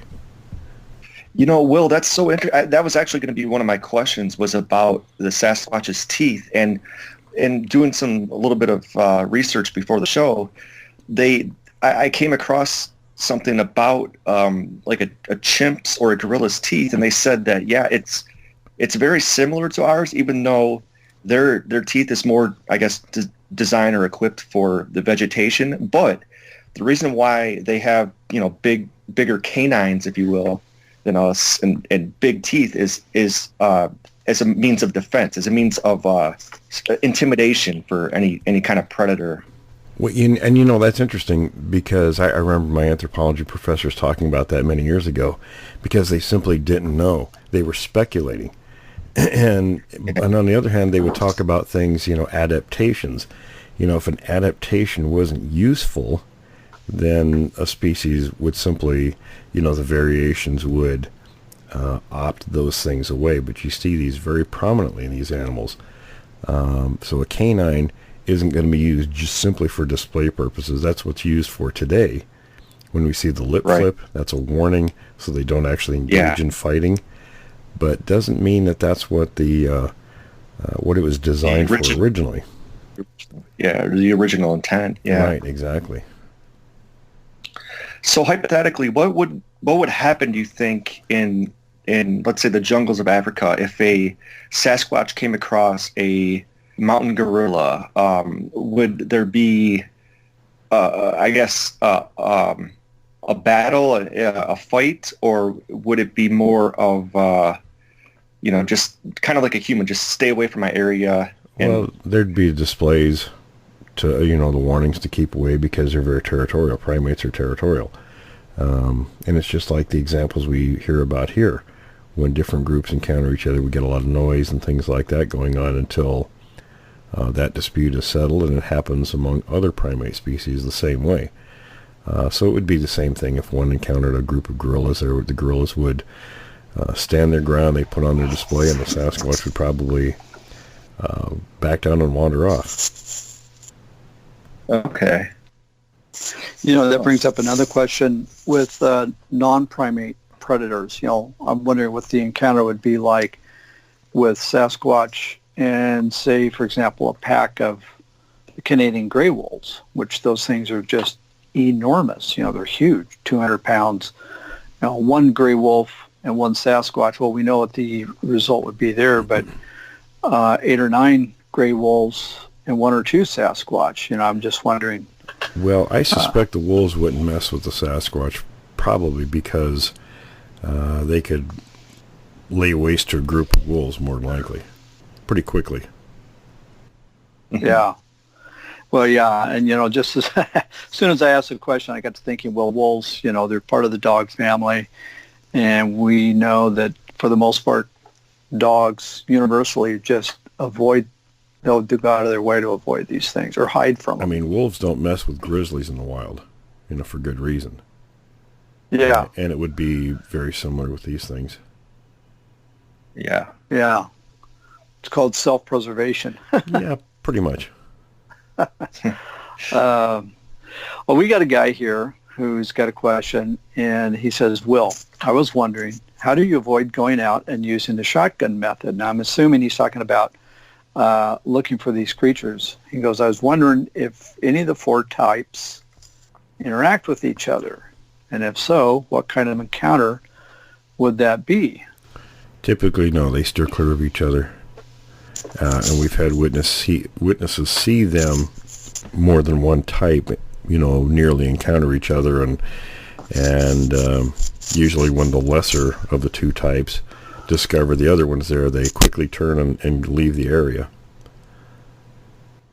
Oh, interesting. So that kind of gets back to Brian's question. When you get a conflict, or not a conflict, but an interaction, when they intrude on each other's space, now, go out of their way to avoid that. No, they will. Now, when a group is in an area, the ranges will overlap sometimes.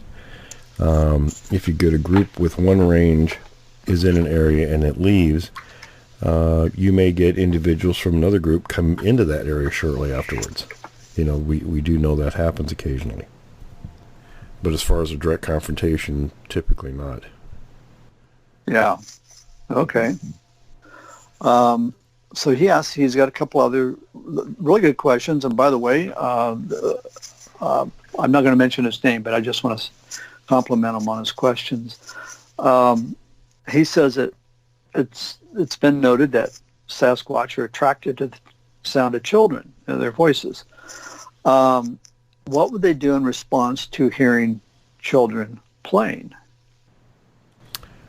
Well, I'll tell you, and it may not sound good, but typically when you're talking about a predatory animal that we do know on occasion takes people, predators will go after the young and the old because they're the easiest ones to take. They're most vulnerable.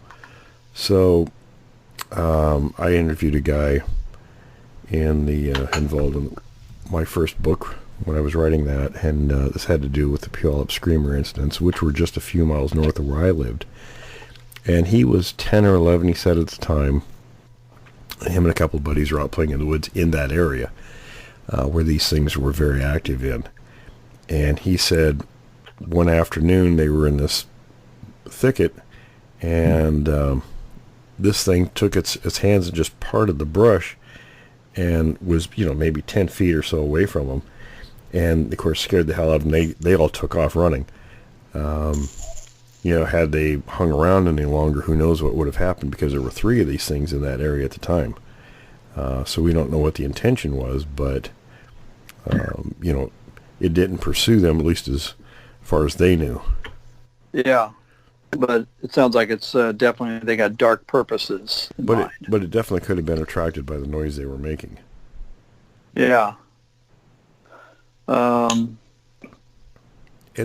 interesting point, though, that they're interested in the weak and the young and that sort of thing. And those creatures were feeding pretty well in that area, so that may have been why they didn't do more, with the boys. The irony with that, though, too, I mean, obviously these things are predators. They're obviously going to go after the weak and everything. But the irony is that gorillas supposedly, because I know that Tom's a big fan of Michael Crichton. Well, if you read the book Congo and you've seen the movie Congo, the gorillas are supposedly really reluctant to go after another group's young. But obviously this is different than a gorilla. And it's not, I think in reality that's not necessarily true if it's a territorial dispute, and maybe not with gorillas as much, but chimps certainly. Yeah. But they'll go after the opposition's young? Oh, yeah. And elderly, too. Yes. Whatever's basically available if they're having a conflict. Yeah. Interesting. Now, here's another question, because we hear about them. Obviously, deer seems to be their food of choice, but obviously we've heard of them attacking, dogs, cats, other animals. Do they do that mainly as just because it's an opportunity, or is that kind of because maybe their primary source, deer, are maybe less available at that time? Or do they just go after everything? I think most of the time it's whatever is the easiest. It's much easier to go grab somebody's dog than it is to go out and go through the hunt of a deer and maybe or maybe not getting that animal, where the dog is much easier, especially if it's, tied up or in a kennel or something like that. Along the same lines, I'm curious because oftentimes or sometimes we hear stories where they seem to kill animals and not eat them. They just kill them and then just leave them there. Have you heard of this? And what would be the reason for that? If you had to speculate? Actually, sometimes they'll come in and kill something, and sometimes horribly mutilate the animals, almost as some sort of a message to the people there. Almost look what I can do. Like maybe they felt slighted in some way. These things have a very short fuse, and it may be something completely inadvertently done by the people. And it really ticks these things off, and a lot of times they'll do those kinds of things. Yeah, I was thinking on that note about how maybe people that are stupid enough to gift these animals, and then all of a sudden when there's no gift, maybe they forget or they go out of town or something, then you hear about stories of them, destroying their property or things like that. And I wouldn't even say as far as gifting. A lot of times people put food out for wild animals. And if these things are the ones taking that food, then it's not there for a time period. It really ticks them off, and then usually there's some form of destruction that follows that, some sort of behavior that's not good.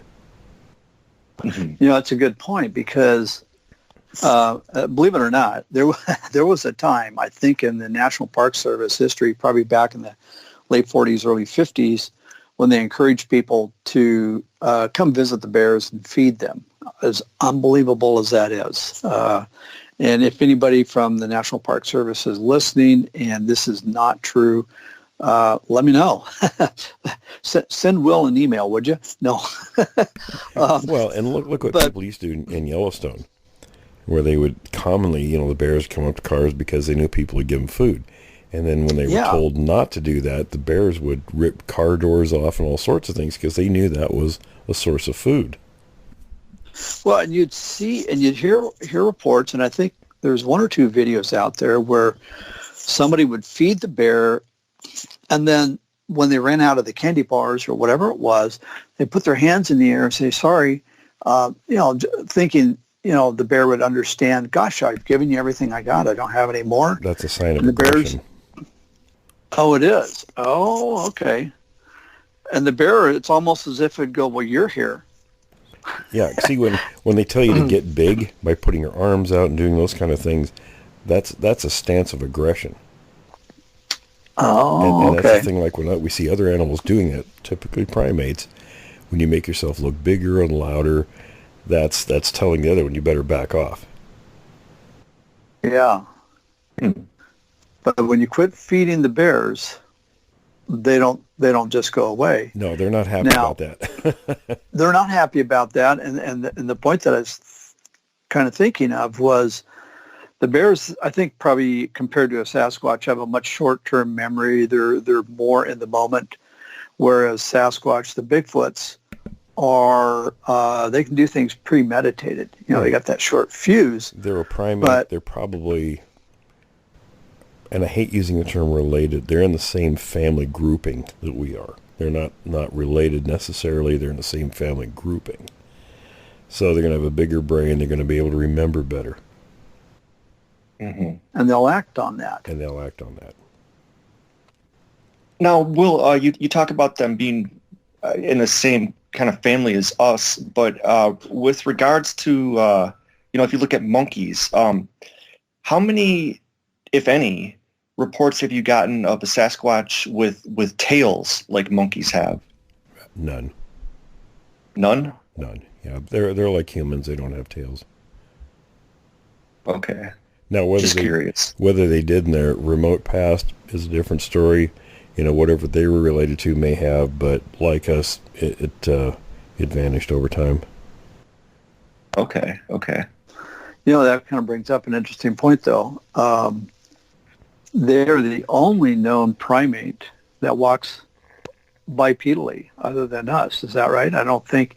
Once in a while you'll see a gorilla, but that's not their default.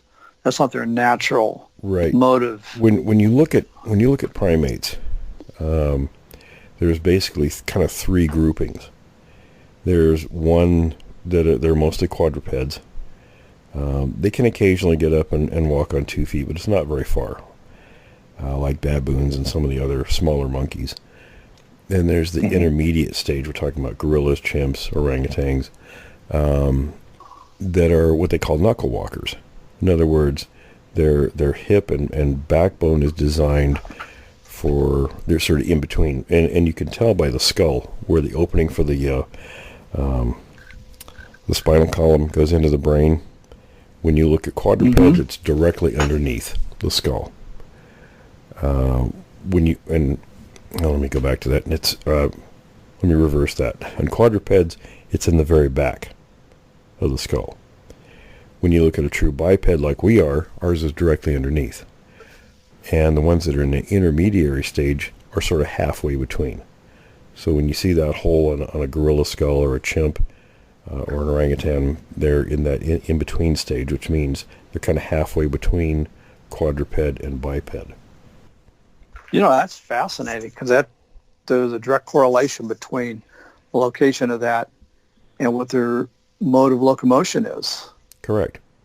Huh. That's interesting. Along those same lines, and I apologize, I'm looking through all the questions we got. So whoever asked this question had a great question. My apologies. I don't have it in front of me, so I can't give you credit for it with your first name. But somebody wrote in and wanted to know, they've heard about, obviously they're bipedal. They're the most common way of walking. And then oftentimes they're seen walking around on all fours, on their knuckles. But he wanted to know if there's any instances that you know of where they actually crawl on their bellies. Yeah, we've had a few reports of that. Okay. And you would think that would kind of make sense if it was advantageous for some reason, if they're stealthily or they're trying to avoid detection or something. Yeah, I think a lot of times, especially younger ones, because when you look at other young in the wild, they're usually close to the ground. They have defense mechanisms that keep them from being seen. So the Sasquatch, I'm sure, is going to be the same way. Yeah. Interesting. Okay. Yeah. And in terms of that, it made me think about the Sasquatch being seen walking on all fours. That's probably a leftover behavior from a previous stage of development. Some of them, especially the ones that we see primarily in the South that have the large canines that are often seen on all fours. And it kind of almost makes me wonder if maybe where that opening on the skull, as we talked about, maybe if it isn't directly underneath yet, maybe it's just offset a little bit. It could be something very interesting to find out if we had a specimen, a skull to see. That where maybe they might account for the slumped shoulders oftentimes when you see them moving around, like the Patterson Sasquatch. It is walking upright, but the shoulders are slumped. Its posture is a little bit different than a human's. Yeah, that is interesting. And I'd also think it'd be interesting to get a specimen of the one that is, can't remember what type it was, but it has more of a baboon. It's got a very pronounced snout. Mm-hmm. Type 3s, yeah.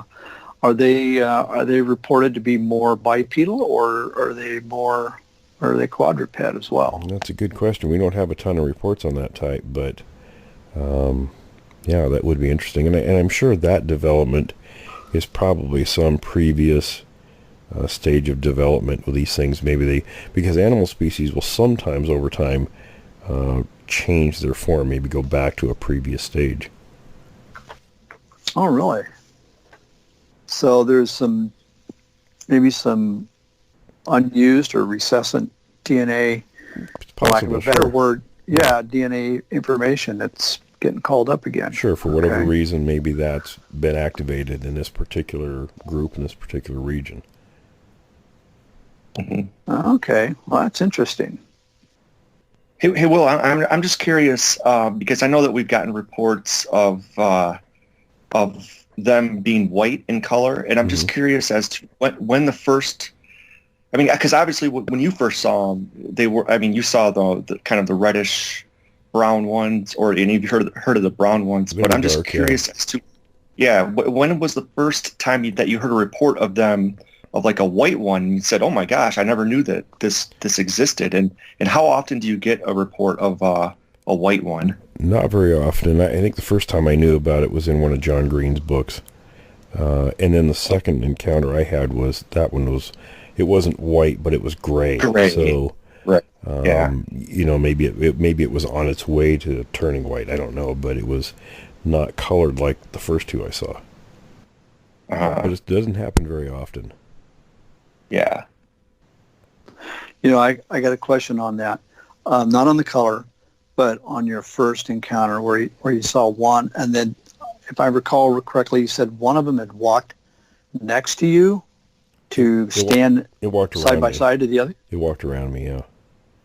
And was it within arm's reach of you, or? A little bit farther. It was probably, I don't know, 8-10 feet, just guessing. It was a little bit away, but it wasn't real far. Still way too close for comfort. Way too close. Yeah. I wasn't comfortable to begin with the one standing in front of me. And then when the second one come around, I was very unhappy. You didn't want to stick around for tea? I got the hell out of there. My favorite quote is, "You did what the dog did." I did what the dog... The dog was smarter than me in that case. I followed the dog's example. So you're looking... I just want to go back to... You're looking at these things. You haven't heard of Bigfoot, and you've got to be going, what? No, I did know about him at that time because we found the footprints 2 years before. Oh, okay. Oh, okay. All right. I didn't expect to run into one. Yeah, and you probably didn't want to. It wasn't my plan, no. I'd have brought a bigger gun if I had. Oh, man. And just... I had a 22. I thought, skunk, raccoon, something, Yeah. Hey, Will, this is, I know that it's been a long time since I read the book, but I guess this is sort of a review. When you guys first saw the railroad tracks and then you went to your friend's house and his dad kind of explained what it was, I'm just curious, did you ever keep in touch with that guy's dad? Did he ever know about your encounter? Well, John and I, we had been friends ever since, we were young. Probably 7th grade, I think, is when I met John. So I used to go to his house all the time. And did he ever say anything about it? No, we never really talked about it after. It's like most places, when something happens, everybody just sorts of clams up about it after that. We just didn't talk about it. Now, I'm sure he knew we were out looking, but he never asked. Okay. And the other thing that because I've read that book 3 times at least, and portions of it even more. And besides the part where you ran into those 2 creatures, I forgot you did see the footprints, with the bloody entrails or whatever they were on the train tracks. The part that I thought was absolutely even freakier was the Clark Ranch camping out there. That was insane. And these things are, they're stomping around this lake. You hear the frogs croaking, then they stop croaking. That was your miner's canary. And then Milo sees the one. I don't think all of us were ever so scared in our lives as that night. There was no way out of there. Because they were surrounding you, right? We were surrounded and we were stuck there. Yeah. Oh, man. Well, and is that the one, you and I spoke one time, you said that they threw something into your camp and you guys ran up the hill after them and you looked down. That was a different trip. Oh, okay. In fact, John, he remembered things about that trip that I had forgotten. We were all standing around and it was right before that happened. And, we weren't really expecting to see anything on that trip. We were out looking. We were teenagers, and there were 10 of us in the camp, and his younger brother, Jeff, was with us. And apparently he got bored, so he threw a rock out into the brush. And it was shortly after that, and they didn't say anything, and nobody knew he did it except John. And he whispered to John, he says, "You think I should tell the guys?" And John's like, "No, be quiet." You'll get in big trouble. So moments after that, this long branch, it was probably 5 or 6 feet long, like a spear, come flying horizontally out of the tree line at us. Almost hit one of the guys. That was, and then his brother Jeff was freaked out by that because he didn't expect to get a response. But you guys, I love this part. You went after, you're charging into harm's way. Yeah. Well, we get up on the hill and you could see something, it looked like 2 of them moving around the fire in our camp. And then, we we went running back and there was nothing down there. But that morning, John reminded me we went back up to where we ran up the hill to, and there was an old logging road we didn't know was up there, and there was footprints up there. Oh, interesting. And in those days, I mean, I think I had a camera, one of those little Instamatic ones, you know, but almost never had any money to buy film, so I didn't take it with me. None of us had cameras. Yeah, yeah. Well, it's that old logging road thing that I find interesting, because that was, it took me a while to go back and find that first encounter, you know, when I called you and Brian and Troy on that phone call. It was interesting to go back and talk to your old buddies, and they had pieces that you forget over time, you know? Right? Yeah. Well, the area that I went back, I finally was 99% sure that was the same area. And right next to where I'd heard that sound was an old, I guess it'd be a logging road, you know, access to a unit. It was so rutted and so steep, I couldn't imagine getting anything down there and getting back out. But it'd be a perfect pathway for these creatures, and I'm sure other animals too. Sure, they're going to use a path of least resistance. All wildlife will. Yeah, sure. Why not? I just that Clark Ranch. I read that and I was like, you know, if I was in that situation, oh man. Well, you know, we were far enough out where every time we went, I swear, we brought one flashlight among the group of us, and it was always one with batteries that weren't worth anything. And I mean, you know, you have to remember, folks, you know, we're talking back in the 70s, and it was things that we didn't really focus on that much. You know, things like flashlights were an afterthought. It was probably one of the other guys that brought the flashlight, and, you know, didn't think to put new batteries in it, and you know, we didn't think about that kind of stuff. Same with cameras, same with lots of stuff. You know, we thought more about our stomachs and bringing what kind of food we were going to bring with us than anything. Right. So we got out there and we were stuck. Well, the technology of flashlights back in the 70s, I remember. Wasn't that good. No, you know, my granddad had one of those flashlights, and I just remember, you know, by today's standards, it was nothing. It was just worthless. And like I said, you know, most of us didn't have a bunch of money to do things. People today are very different than what we were back then. And we didn't take stock into having a lot of things. And a lot of what was there was our parents, and it may or may not have been in good condition if they would let us take it in the first place. So we sort of had to wing it in most cases. Yeah. And I think that go ahead, Brian. The Clark Ranch, that's where one of you had got grabbed under the tent, right? Right, one of the guys got grabbed. That was that was one of my favorite part. And then Milo looks over there, and I guess that was his first camping trip. You know, and I guess that was his first trip. I didn't remember that it was, but it may have been. He about crapped himself. You know, all of us get together, we laugh like heck about a lot of these stories. And the stuff I didn't write about, the stuff I left out, you know, all the clowning around and stuff, but which, you know. Well, and he had mentioned. Yeah, go ahead. No, go ahead. Well, I just said he had mentioned that he thought, he was like, does this happen all the time? Yeah, does this happen every time you go camping? Yeah. Oh, yeah, there were some crazy trips. I mean, most of the time, you know, you go out and you don't find or hear anything.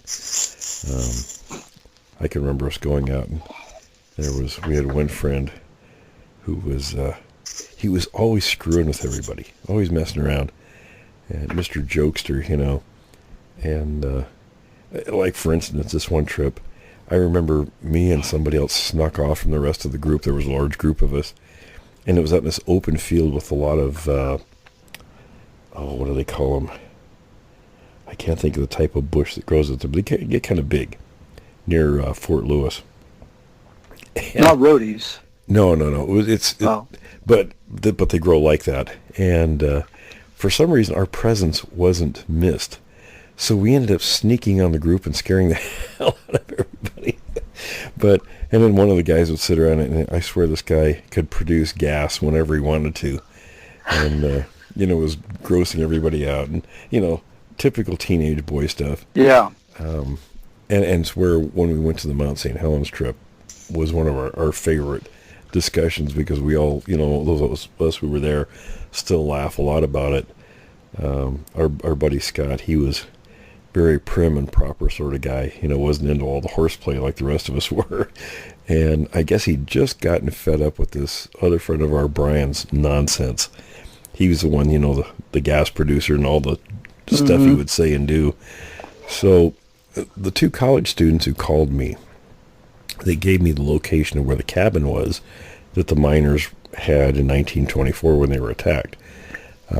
They had found the location, and when we went there, this was in November of '76, and I remember just the silly things. I cooked the first night's meal, and there were 6 of us up there, and I sat down on the only boulder that was nearby, the only decent place to sit. So I figured I cooked, so I'm taking the good seat. Of course, we were so far up in there, we weren't going to pack chairs and stuff up there. So these guys, these college students, had cut some poles, and they tied them with twine between some of the standing trees. And I'm sure it was to sit on like we used them for. So Scott comes over behind me, and he sits down next to me on one of these poles that was tied to the tree. And he kind of looks over at me and looks where he's sitting, and he gets up and he walks away. I thought, maybe he forgot something. So this guy Brian comes over, and he sits in the same spot. And just moments later, we hear this thwack, and Brian's feet go flying up in the air. The food went flying up in the air, and here's Scott standing behind him with the hatchet and this big grin on his face. and Milo looks, we're all sitting there stunned that Scott would actually do something like this. And Milo goes, "Scott, you're finally one of us." What did he do? Chop one of the ropes? Or? He chopped the twine, and Brian went over, food all over him. he had it coming to him. But there was stuff like that went on. I'm sure a lot of these activities are what drew the Sasquatches to us in places like the Clark Ranch. But well, one of the questions is the miner that was Fred Beck or Fred Beckham or something like that. Mm-hmm. Yeah, is that thing still around, or did it get obliterated? Actually, not much of that side of the mountain was destroyed. Of course, there was no cabin there. The cabin burned down in the 60s. But the location is there. Oh, okay. That'd be a fun place to find. It's right at the head of Ape Canyon. It's not very hard to find. I've seen things online where people say the cabin was lost and all this stuff. I mean, good Lord, just find Ape Canyon on the map and find the head of it. It's right at the top of the Plains of Abraham at the head of Ape Canyon, just on the north side. Oh, okay. Very simple place to find. And my understanding from what I've read is that Ape Canyon was named for these creatures. Yes. I mean, what else? It was after that incident. Oh, so it's because of the incident. Because of the incident, yes. Okay. And, you got to think put yourself in the mind of these guys. What in the heck am I seeing? Now, you have to remember, on occasion, when they would follow the Lewis River to get up to that location, they'd come in from the south. And I don't know, we didn't go that way, but there must have been an easier route to get there than the way we came. In those days, it was Windy Pass that you had to climb up to and then go along the eastern side of the Plains of Abraham. But it's probably easier to come in from the south. It's more gradual. But they would find footprints along the Lewis River. So they knew there was something in the area. See, that's the stuff that's interesting, is the historical evidence. And I've often wondered, I don't think there's any reports of it, but I've often wondered if Lewis and Clark ever either heard or stumbled into anything, along their trips. Somebody told me in one of their journals there was something, but I haven't had a chance to go back and research that. Well, because remember they kind of, weren't they the ones that got stranded, and they were waiting for a boat or a ship to, that they could get picked up by, and it never happened? I can't remember offhand. I haven't read that account for a long time, but yeah, But they, of course, met with a number of native tribes along the way, and, it'd be interesting to find out what maybe they were told or did experience along that route, especially when they got to the Northwest. Yeah, because I'm sure there was probably not hardly a native tribe that didn't know about these things. Oh, they all knew. Yeah. Well, do we have any more questions, fellas, or? I think that's it. Yeah, I think good for today. Yeah, and by the way, real quick, I want to thank the audience for the number of questions. You guys are sending more and more, and they're great. They're absolutely excellent questions. Absolutely. So, yeah, if you have a question, send it to questions, plural, questions at creekdevil.com. Do include your first and last name, and as you've noticed, we don't include that information on the air. Even if you ask us to, we keep your information confidential. But also, very important, give us the location where you are so that we can keep you apprised of any activity in your area. Absolutely. Mm-hmm. Brian, you have any thoughts? No, I just echo what Tom just said. Thanks for all the great questions, and we'll be sure to ask them here on the show. Okay.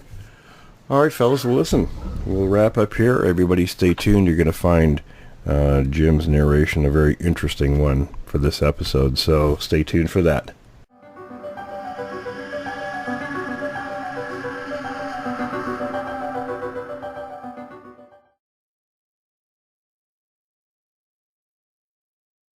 Welcome. This interview is being brought to you by William Jevning and is being narrated by me, Jim Sower.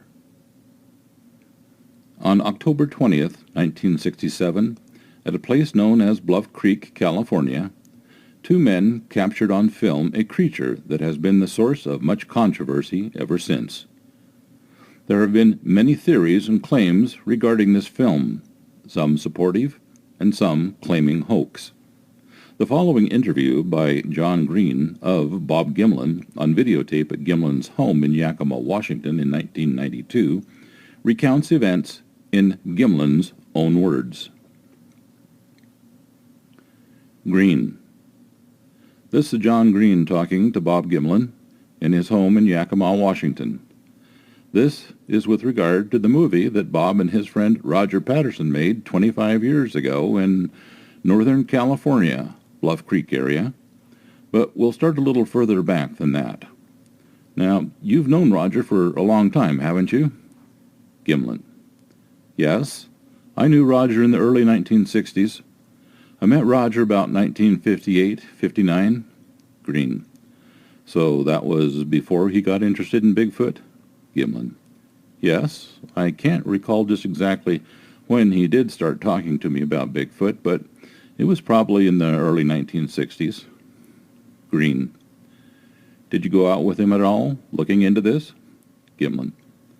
Yes, Roger and I had gone out many times in different areas and over in the Mount St. Helens area and actually up in this area here because there was a fellow who said he sighted one right up here at Cowich Canyon, which is about 20 miles from here. I went up there with Roger on that investigation. Of course, we covered as many of them as we could when they'd call or somebody would give us a report on something that's happening in the area. Roger and I rode horseback in the mountains quite a bit because I was training the horses at the time. Of course, I rode a lot in the mountains, and Roger would go along with me, and he'd play tapes and talk to me about the creature. I was a skeptic in those days. I trusted Roger's thoughts and his knowledge, but I wasn't really convinced that they existed. Green. How did you come to take this particular trip to California? Gimlin. Well, Roger and I had been over in the Mount St. Helens riding the roads and just more or less going by the lava rock caves and things when we came back from there. Well, let's go back a little here. It started raining real heavy over there, and this was in the last part of August and the first part of September. When we got back to the Yakima area, somebody in California had phoned Roger's wife and left a message that there had been tracks sighted on the new roads that they've been pushing back into the Bluff Creek area and that they were building logging roads into. So that was the reason that we went into that area. Green. Did Roger usually carry a movie camera with him? Gimlin. Yes, most of the time he had a camera that I can recall. I wasn't much on cameras, but Roger did have a camera, and prior to that, he had been working with a guy up in this area here that's when he bought the camera. I knew he had that camera. He usually kept it in his saddlebags on his horse. Green. Well, when you went to California, did you have some definite time you were going to spend there? Gimlin. Yes. Well, we didn't know exactly because I was working construction at that time and I was in between jobs, so I said, yes, I can take off and go down there. I cannot recall the exact amount of time I was going to stay down there with him, but we stayed longer than I planned on staying. In fact, we stayed a week longer than I planned. Green. How long were you there? Gimlin. Well, I think we were down there, California, a total of 3 weeks. Green. And what were you traveling with? Gimlin. I had a 1-ton truck with a horse van on it to haul the animals and all of our equipment. Of course, we took all of our supplies to stay as long as we need to stay, the hay, the grain, our own food, because once we got in there, we never went into town. Green. How many horses did you have? Gimlin. We had 3 horses, 2 saddle horses and a pack horse. I had a saddle horse, and Roger had a saddle horse, and of course we had a small pack horse along. Green. What was Alda Atlee's role in all this? Gimlin.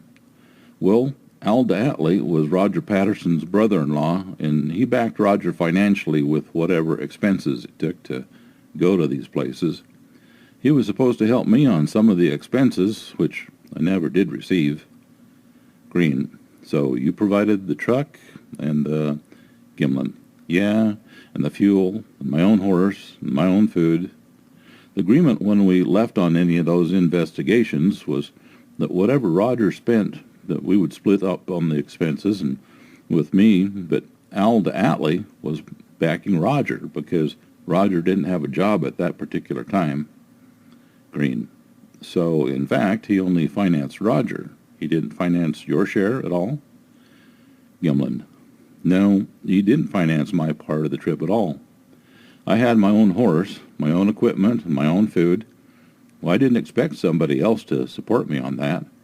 It would have been nice if I could have gotten part of the fuel and expenses on the truck.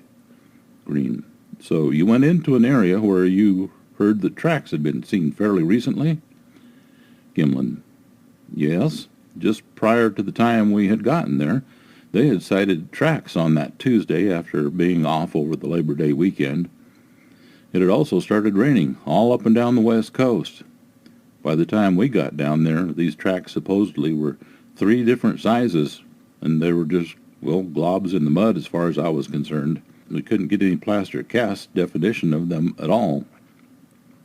Green. I never realized that you went down there for that specific set of tracks. Gimlin. Yes, that's the reason we went into that area. I wasn't real anxious to go down there because, I needed to go back to work. But Roger kept saying these guys were pretty good down in that area. I can't remember the fellow's name that called up here. Green. Probably Al Hodgson?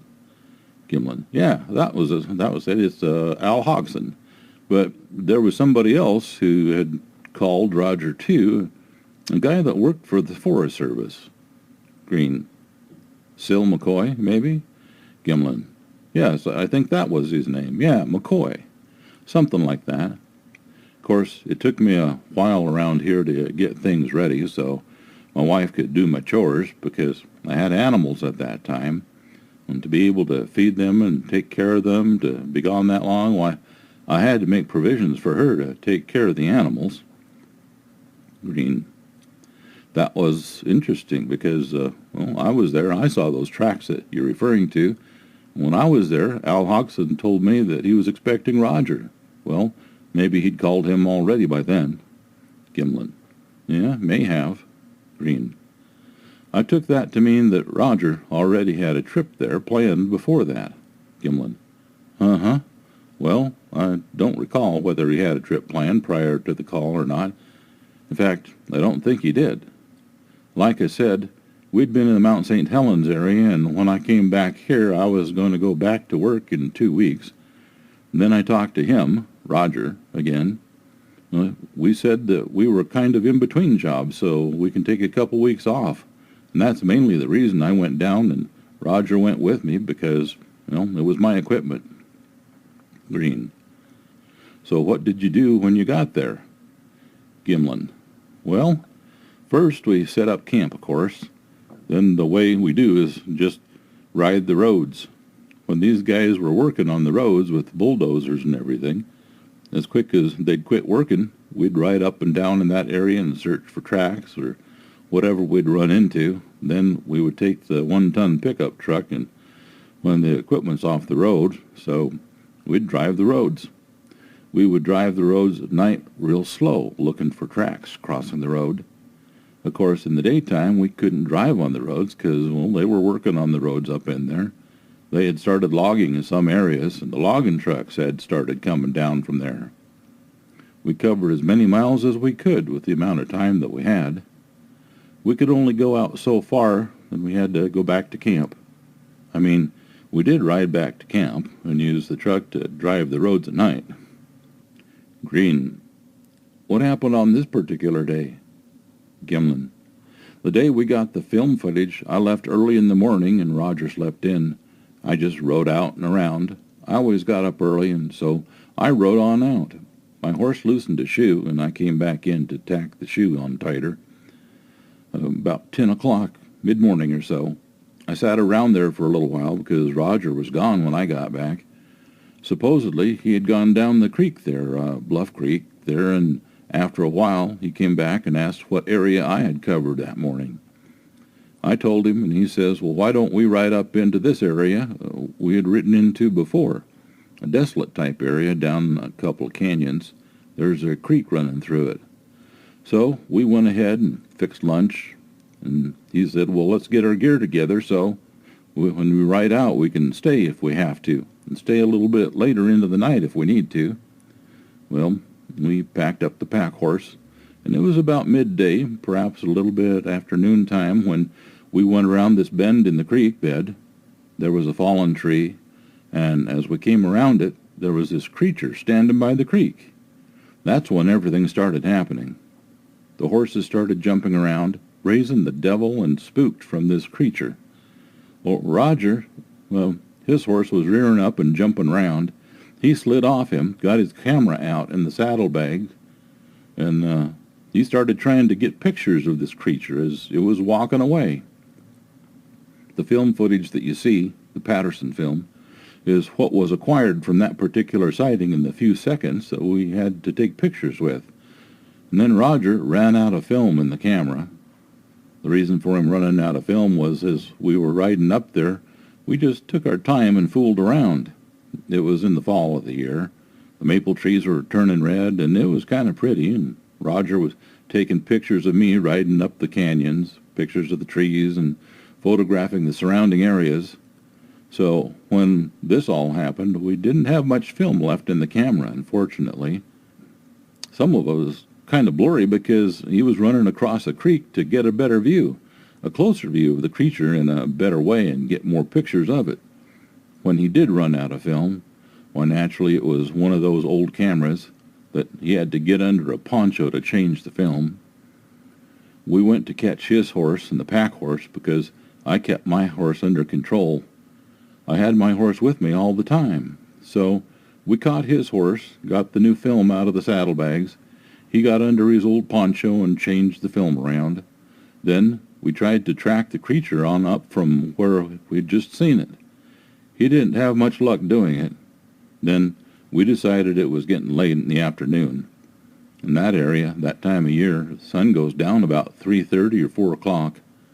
We wanted to get back and take plaster casts of the tracks and then go on into town to see if we had anything on film.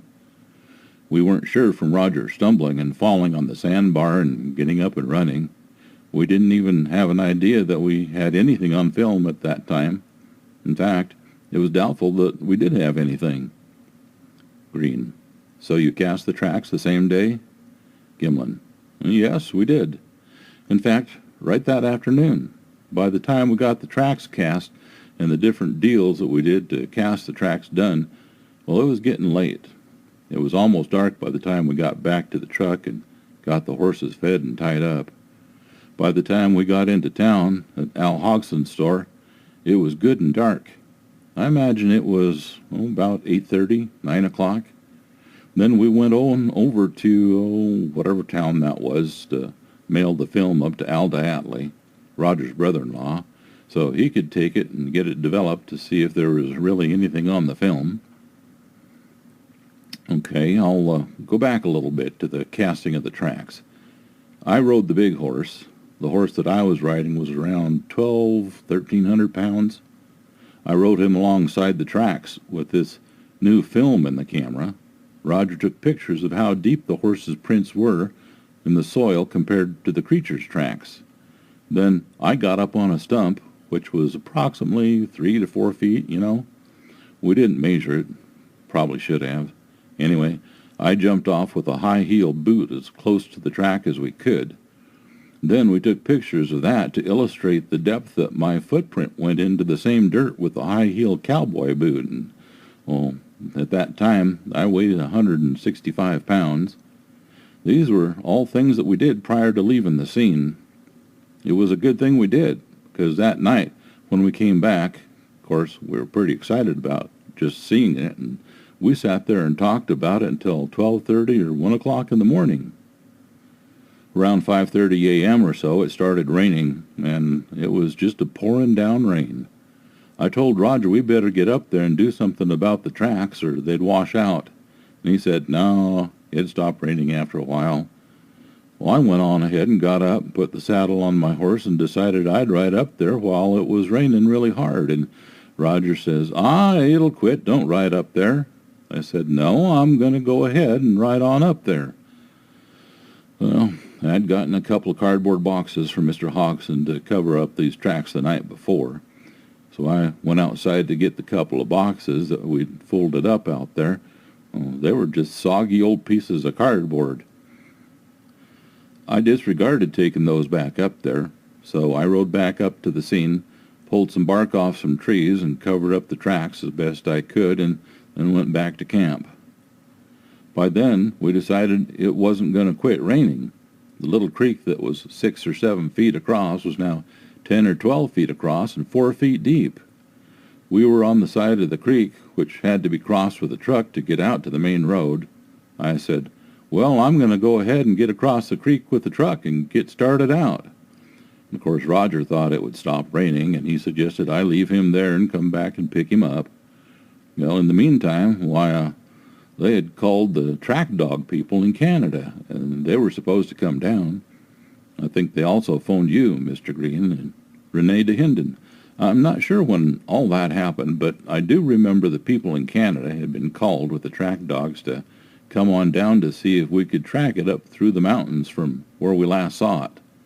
Green. Yeah, I think it was BC Museum that called, because that was the people who phoned me. Gimlin. Was that it? Oh, I couldn't recall just exactly how that went. Green. A man from the museum had come down with me at the beginning of September, come down after I was there and told them the tracks were there. Gimlin. Oh, was that it? Okay, well, I don't remember just exactly how those sequences happened. Green. Yes, well, it was from him I learned of the movie. The call must have gone to the museum. Gimlin. Oh, must have, yeah. Well, Roger didn't do that. I think it was Al Hodgson. I think Roger had talked to him about the calling. Well, they had talked about it, but I was not present at the time they did. Green. About how far was it from your camp to where this, Gimlin? Oh, a calculated guess, I think it was about 4 miles. Green. That movie you took, comparing the depths of the tracks, That would be the one that you showed the University of British Columbia? Gimlin. Yes, that's the one showed in British Columbia. Green. Are you aware that that movie has been missing almost ever since? Gimlin. Yes, I am aware of that. I asked before Roger passed away, and his reply was that Alda Atlee had that somewhere. He didn't tell me exactly where. Roger said that Al has the film in his possession somewhere. Of course, I asked Alda Atlee about it, and he denied having it and denied it ever existed. That seems strange to me because I knew it existed and Roger knew it existed. Green. And so did all the people at the University of British Columbia, huh? Gimlin. Exactly. See, so why the film disappeared, I'll never know and probably never find out. Green. Sounds almost as if Al lost it. Gimlin. Yeah, or sold it. Who knows what happened to it? Green. Well, you'd think if it had been sold, it would have shown up sometime. Gimlin. Well, you know Al and Roger toured with that film afterwards, and it's hard telling what went on in those days. And, of course, Roger made some deal with American National, which I never did know. Green. But you know Renee DeHinton and I were the first people to make a deal for the use of the film itself. Al brought to Seattle the film of the creature, and a great deal of footage of that Roger had taken of the waterfalls and the trees and various things like that. The footprint film was supposed to be there, but it wasn't. Gimlin. Was it supposed to be on the same roll of film? Green. Oh, no. Gimlin. It was just a different roll of film then, eh? Green. Well, I don't remember now if he brought it in a lot of little boxes or whether the film had already been spliced. Gimlin. Yeah, I see. Green. But anyway, we showed it expecting to find the footprint film, but it wasn't there. Gimlin. Yes, but as I didn't know much about movie cameras or splicing film or any of that sort of thing, well, anybody could have shown me the film and I wouldn't have been able to detect a splice, except I knew what was taken. We all saw it, you know? Of course, the film footage of the creature wasn't that good, but the other footage was plain. It was taken during the sunlight hours, and well, I thought it was good film. I don't know what you guys thought about it, but I thought it was a pretty good film. Green. Oh, yes. As I remember, I only saw it once, but it was perfectly clear, I thought. Gimlin. Well, I saw it at the same time you guys did.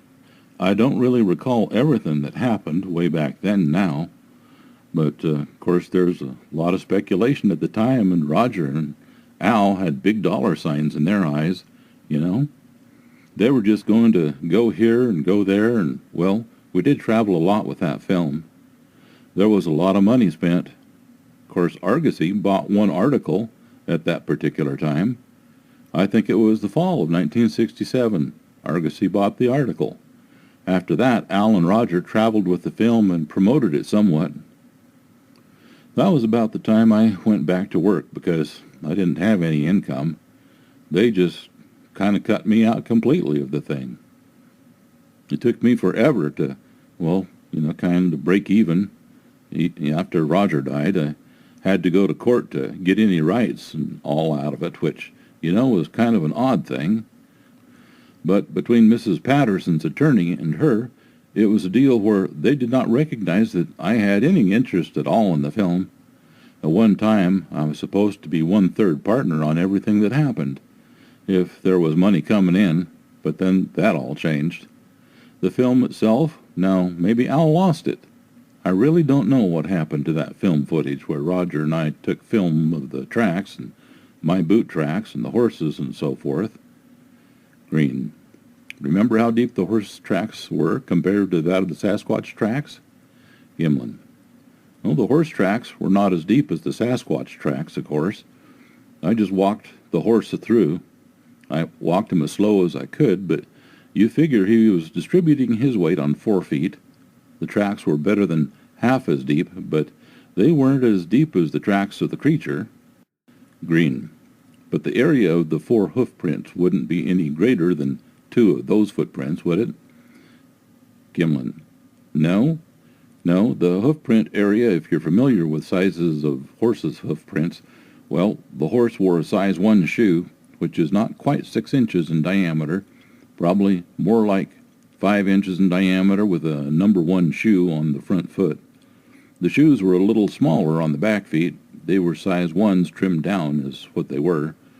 Of course, I rode the horse too, so there was my extra weight plus the horse's weight, plus the saddle and the tack and everything I had on him. There was probably a total weight of about 1,400 pounds. Green. How about when you jumped off the stump? Gimlin. Now, when I jumped off the stump with a high-heel boot in the dirt, the footprint went almost as deep as the creature's footprint. We didn't exactly measure. We didn't have a ruler. We just took pictures of it.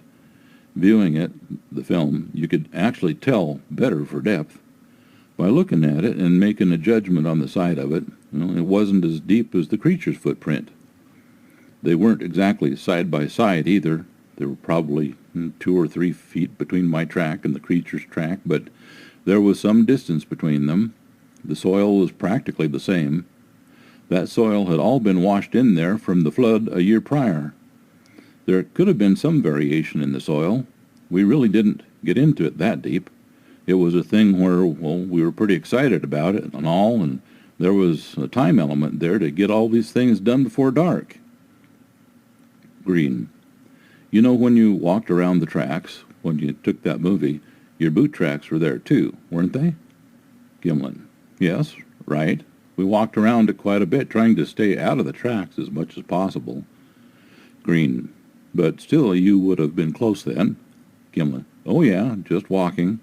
We were close, but the boot prints lacked a whole lot going as deep, considerable amount going as deep as the creature's tracks were. Green. Going back now to what happened when you first saw the creature, how did it come into view? Gimlin. You mean when we first saw it, John? Green. Did you come around a corner, or did you see it from a distance, or... Gimlin. No, it wasn't exactly a corner. We came around a bend. We were riding the creek beds, is what we were doing, and so when we came around the bend in the creek, this thing was standing alongside the creek, standing there upright.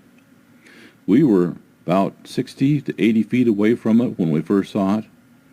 Then, at different times, we were different distances from it. At one time, I was probably as close as 60 feet to it when I rode across the creek and got off my horse.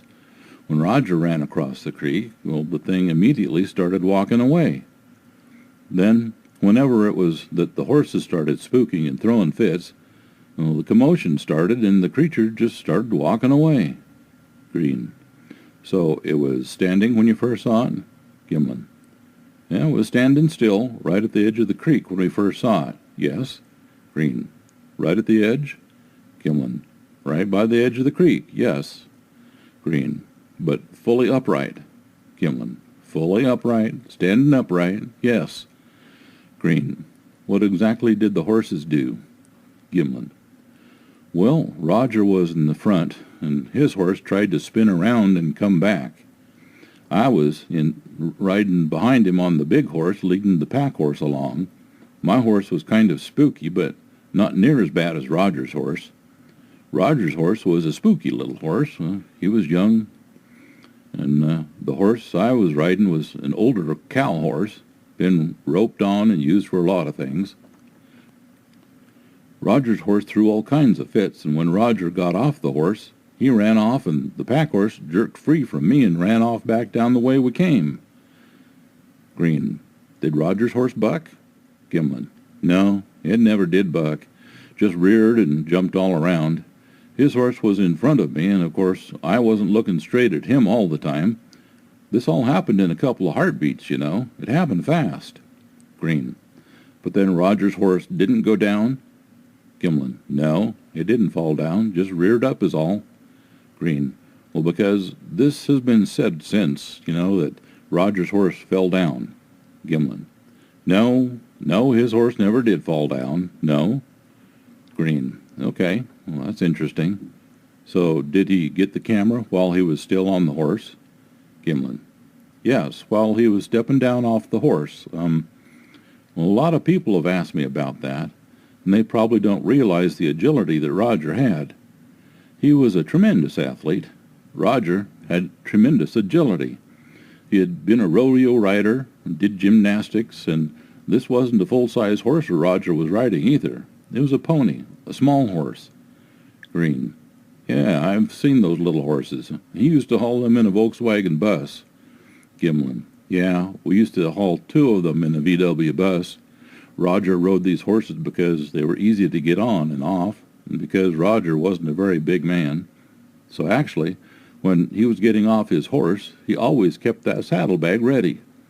The saddlebag had 2 flaps on it to keep it buckled down. He kept one buckled and one of them unbuckled so he could get into his camera in the event that he needed it in a hurry. And this was the case at that particular time. Green. So he practiced getting the camera out of the saddlebags in a hurry? Gimlin. Oh yeah, lots of times. Yes, he did. That was his theory, that if he ever had to get it, keep one buckle on there so that it would not bounce out while he was riding, and the other one loose so he could get it out in a hurry. Green. Did Roger have a gun at all? Gimlin. Yeah. Roger had a .303 British rifle in his saddle scabbard, and I had a .30-06 rifle in my saddle scabbard. Green. Did you have any expectation that you might see one? Gimlin. No, I surely didn't. I don't think Roger did either. We always carried rifles with us when we went into the mountains. At least I always did, and I'm sure Roger did too. Green. Had you discussed whether you would shoot at one of these creatures if you saw one? Gimlin. Yes, many times. We had talked about it, but decided unless it was necessary, we would never shoot. In other words, unless it was violent or attempted to attack us or something in that sense of the word, you know? Green. So when Roger was off his horse and ran after the creature with the camera, what did you do? Gimlin. Well, Roger said, cover me, as he pulled the camera out. Well, if they don't understand what that means, well, he didn't have any protection, just the camera in his hand, and in case something were to happen. Well, what I did was ride across the creek, pull my rifle out of the scabbard, stepped down off the horse, and just stood there with my rifle. I never raised the rifle like I'd shoot or anything like that, just held it in my hand, and with the other hand I held my horse to keep him from getting away from me. Green. So there was never a gun pointed at the creature? Gimlin. No, never. I didn't point the rifle at the creature. Green. Did you ever feel like the creature was acting at all threatening? Gimlin. No, it kept walking away all the time. It turned and looked around once at Roger and once at me. The first time it turned and looked was the time that I rode across the creek. I was off to its right, behind it, and that is when it made one turn with its head. Then Roger relocated himself on a log, steadying the camera at one time. Then, when he ran to another position to get a better view and a better picture, the creature turned its head a second time, and I assume it was looking at Roger. When you view the film, I never could really decide whether it turned to look at me or Roger because all these things happened tremendously fast. And I was trying to hold on to my horse and the rifle at the same time and also keep an eye on the creature and Roger. Green. Do you have much of a mental image now of what you saw as opposed to what you saw in the movie since that time? Gimlin. Well, I don't think that has changed much. Yes, I still have a mental image of what really happened that day. There may be a few things that I've overlooked or forgotten over the years, but basically the time of the day and how the thing moved and what we did is pretty much still in my mind, pretty exactly in my mind, because even though we were excited, you never seem to forget those things. Green. When you first saw it, how big did you think it was, Bob? Gimlin. Well, I thought it was about 6.5 feet tall, and I would have guessed it weighed, 250, 300 pounds. It did have tremendous muscle bulk. This was an estimated guess at the time, of course. I'm not used to seeing things like that. I was just guessing weight compared to the amount of muscle quarter horses have, It was as big as a quarter horse naturally, and the height because we were up on our horses at the time we first saw the creature. Therefore, it probably didn't look as tall as it really was. Now, the horse I was riding was a 16-hand horse. One hand is 4 inches on a horse. My horse was 16 hands tall plus my saddle. That would make him approximately 16 and a half hands high. Now, of course, with me sitting up there, you can figure me eye level was about 9 feet high. So anything actually less than 9 feet, you'd be looking down on it. Green. Was it obvious whether it was a male or female? Gimlin. Well, it appeared to be a female, but, I had never seen one. I had never even seen a track until that day, so I couldn't even make a statement whether it was male or female. But the film indicates that it had mammary glands, so we assumed it was a female. Now, they had told us that the tracks they had found in the road were 3 different sizes. We talked about that at length and discussed it and assumed that, there was a male, a female, and a younger one with those 3 different size tracks. So our first assumption was it was a female. Green. What color did it appear to be to you? Gimlin. It was dark brown, brownish color. Green. Then it wasn't as dark as it looks in the film? Gimlin. No, it wasn't as dark as it looks in the film. It was a long ways from being tan, but it wasn't a very dark brown like it shows in the film. It was a lighter color brown. Of course, it was lighter in different areas of his body, too. I suppose there where the hair is shorter, it was lighter and vice versa. It might have been darker where the hair was shorter. Green. Can you remember details on his face? Gimlin. Yes, I can. The face would have a flat-type nose. The lips, I can't really remember what the lips looked like, except it did have lips, and we could see its teeth. The eyes were large eyes, but not big round eyes like a horse or a cow, but they were large eyes. The hair on its face was short. There wasn't a whole lot of hair around its cheeks and down along the side of its face. The best I can remember is the face didn't have a whole lot of hair on it. Green. What would the skin color be then? Gimlin. It seemed like it was a brownish color skin. Green. Was it doing anything with his hands? Gimlin. You mean, Green. Well, in the film, they were just swinging. Gimlin. Well, John, that is all I ever saw. It never raised its arms or anything to that effect. It just walked with an easy-type motion away from us and swung its arms like a human being. The best I can remember is the hands were about the same color as the face. Green. The bottoms of its feet looked quite light-colored, but that could be the sand. Gimlin. Yeah, I think that was the case. The sand wasn't a white sand. It was kind of a funny-type soil there where the creature walked, and it was lighter-colored dirt. I think you can remember the color of the soil, John. Green. Oh, yeah. Gimlin. It was pretty light-colored soil in there, and might have been why the soles of the feet looked light in the film footage. Green. In the movie, it hasn't quite disappeared when the picture stops because it looks as if it's about to disappear behind a big pile of, it looked like a stump or a pile of wood or of some kind. Gimlin. Yeah, it hadn't disappeared when the film footage, when Roger ran out of film because it traveled on, probably not half again the distance of where but another 30 or 40 yards. There was some trees down in that area, I suppose from the flood and so forth. There were many fallen trees and different things in that area. Then when the creature did disappear up a little draw, I wanted to follow it.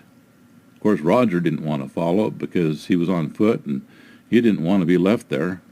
We thought there was possibility there were 2 others around. We didn't know at the time whether that was one of the ones that had made the tracks up above the scene or not. Roger was a little bit upset about that, so he wanted to catch his horse and get some more film in the camera. It took quite a while to catch the horse and to catch the catch horse as well and tie them up. Then we rode on in pursuit of the creature. Now see, the way it went to see if we could see more tracks, or I don't know, I thought maybe we could see this creature again. I don't really know why I was thinking that. We never did see it again, but we saw the scuffs in the gravel and in the creek bed where that indicated where it possibly ran when it went out of sight. We measured 68 to 72 inches in the stride, which was not even close to accurate because it was, as I have said, just scuffs in the gravel. Then we tracked on up the creek bed quite a ways. We saw one wet half of a footprint on a rock as it went up into the mountains, and that was as far as it went with it. Green. So there wasn't sand to show footprints beyond where you saw it? Gimlin. No, it was gravel mostly, but there was sand and dirt where it went across the creek, but it never left a footprint in the sand or in the dirt or soil. It did leave a wet mark on the rock in the creek where it went across and went on into the hills from there. Green. Were you ever closer to it than Roger was when he took the pictures? Gimlin. Yeah, I was. When I rode across the creek and got off my horse, I was closer than Roger was with the camera at the time. I rode fairly close to the creature. Green. And I suppose Roger wouldn't have had much of a look at it because, well, he was looking through the lens of the camera all the time? Gimlin. Well, yes, I feel that I had a better look at it. We talked about it, like I said, when we got back to the camp that night, and we stayed up and talked about it for hours, talked about what each one of us had seen. There was things that I had seen about the creature that Roger didn't. Of course, he couldn't see it too well because he was looking through that camera. Green. When you got off the horse, what size did it appear to be then? Gimlin. Well, to be plumb honest with you, I didn't even think about sizes at the time it was going away. It was large, but I never gave any thought to how high it was or how heavy it was because when it was moving away from me, that was about all that was in my mind at that time, that this creature was of no threat to us. And, oh yeah, I was trying to keep my horse under control because, I never had any idea what might happen, and I sure didn't want to be on foot. So I knew I could get back on my horse, and maybe if I had to, if I had to shoot it and it didn't go down, well, I could get on my horse and I could get out of there, and Roger would have to fend for himself. I'm not a coward, but I'll be darned if I was going to stick around if this creature got violent, So I was concentrating on keeping my rifle in my hand and my horse under control. Green. Well, there is, of course, this widespread opinion that it was some kind of masquerade having the film. Of course, there is a certain amount of blurring and a certain amount of underexposure of the creature itself. You can't see the face, for instance. You had a much better look at it than that. What was your impression? Gimlin. My impression is that there's a creature, and I don't feel it was a man in a suit. If it had to be a man in a suit, well, I don't know how they would have gotten him back there into that particular area. I have heard this story and thought about it many times. God, at one point with the film circulating all around and people criticizing, I was almost to the point of not even being sure myself. But I thought about it all these years, and I'm quite sure it wasn't a man in a suit. I saw the face. I saw the expression on its face. With all the muscles and the arms and legs, I don't know how it could have been a man in a suit. Plus, I never had anything to do with a man in a suit, and, well, if Roger did, how would he know that I wouldn't shoot it? In my opinion, that creature was not a man in a suit. Green. Could you see the muscles move when it walked? Gimlin. Yes, I could see the muscles clearly, and that was one of the deciding factors in my opinion, that it was no man in a suit. The thighs, the buttocks, the arms and shoulders, well, you could see it move clearly underneath the hair. Green. You had estimated this thing to weigh a great deal less than the horse, and yet the footprints were deeper. What explanation could you think of? Gimlin. Well, you asked my estimation when I first saw it. Green. No, but Gimlin. Oh, you mean afterwards? Well, God, John, there was no way of really knowing. We knew it had to be heavier than it appeared to be when we first saw it. Of course, we thought the horse's weight was distributed on 4 feet, and I'm not good with the mathematics of such things, but if you figure 1,400 pounds of horse distributed on 4 feet, that'd be 350, 400 pounds. So we figured it must have weighed much more than we originally figured. Of course, Roger did some research by going over to the zoo in Seattle, watched the gorillas there and asked how much they weighed and so forth. They had one over there named Bobo, and I don't remember his weight exactly, but I do remember he weighed more than it looked like it weighed. Green. Yes, I did the same thing with those gorillas. Gimlin. Uh-huh. Green. And there was a female gorilla there that was quite small, but was tremendously heavy. Gimlin. Yeah, John, that is what Roger was telling me. I wasn't all that interested at the time, whatever it was, you know. In the end, it probably weighed approximately 500 pounds to make such tracks and that deep in the dirt. Of course, when it walked, it kicked up a certain amount of dirt from the pressure of the toes pushing it away. Green. Well, you would have to distribute the weight on different parts of the foot when it walked, otherwise there's no way it could have made a deeper print than of the horse. Gimlin. Yeah, that's right. Green. If its feet were put down flat, each foot would have had an area as big as 3 of the horse's feet. Gimlin. Yes. Green. You would have to roll that imprint in some way or another. Gimlin. Yeah, right. Green. So when you saw it, up until that moment, you had never seen a track? Gimlin. Never. Never seen a track at all. That's right. Green. And you weren't all convinced that there were any such animals to be seen? Gimlin. That is true. I was not convinced that they really existed. You know, I figured Roger must have had a reason. He showed me plaster casts, and I heard different stories from people who had seen them. So I thought, well, maybe there is something to this, but I just didn't believe in them, basically. Didn't believe it was possible that they could exist. Even after we got the film, many people said, they don't exist. And still people tell me it's a bunch of malarkey, you know?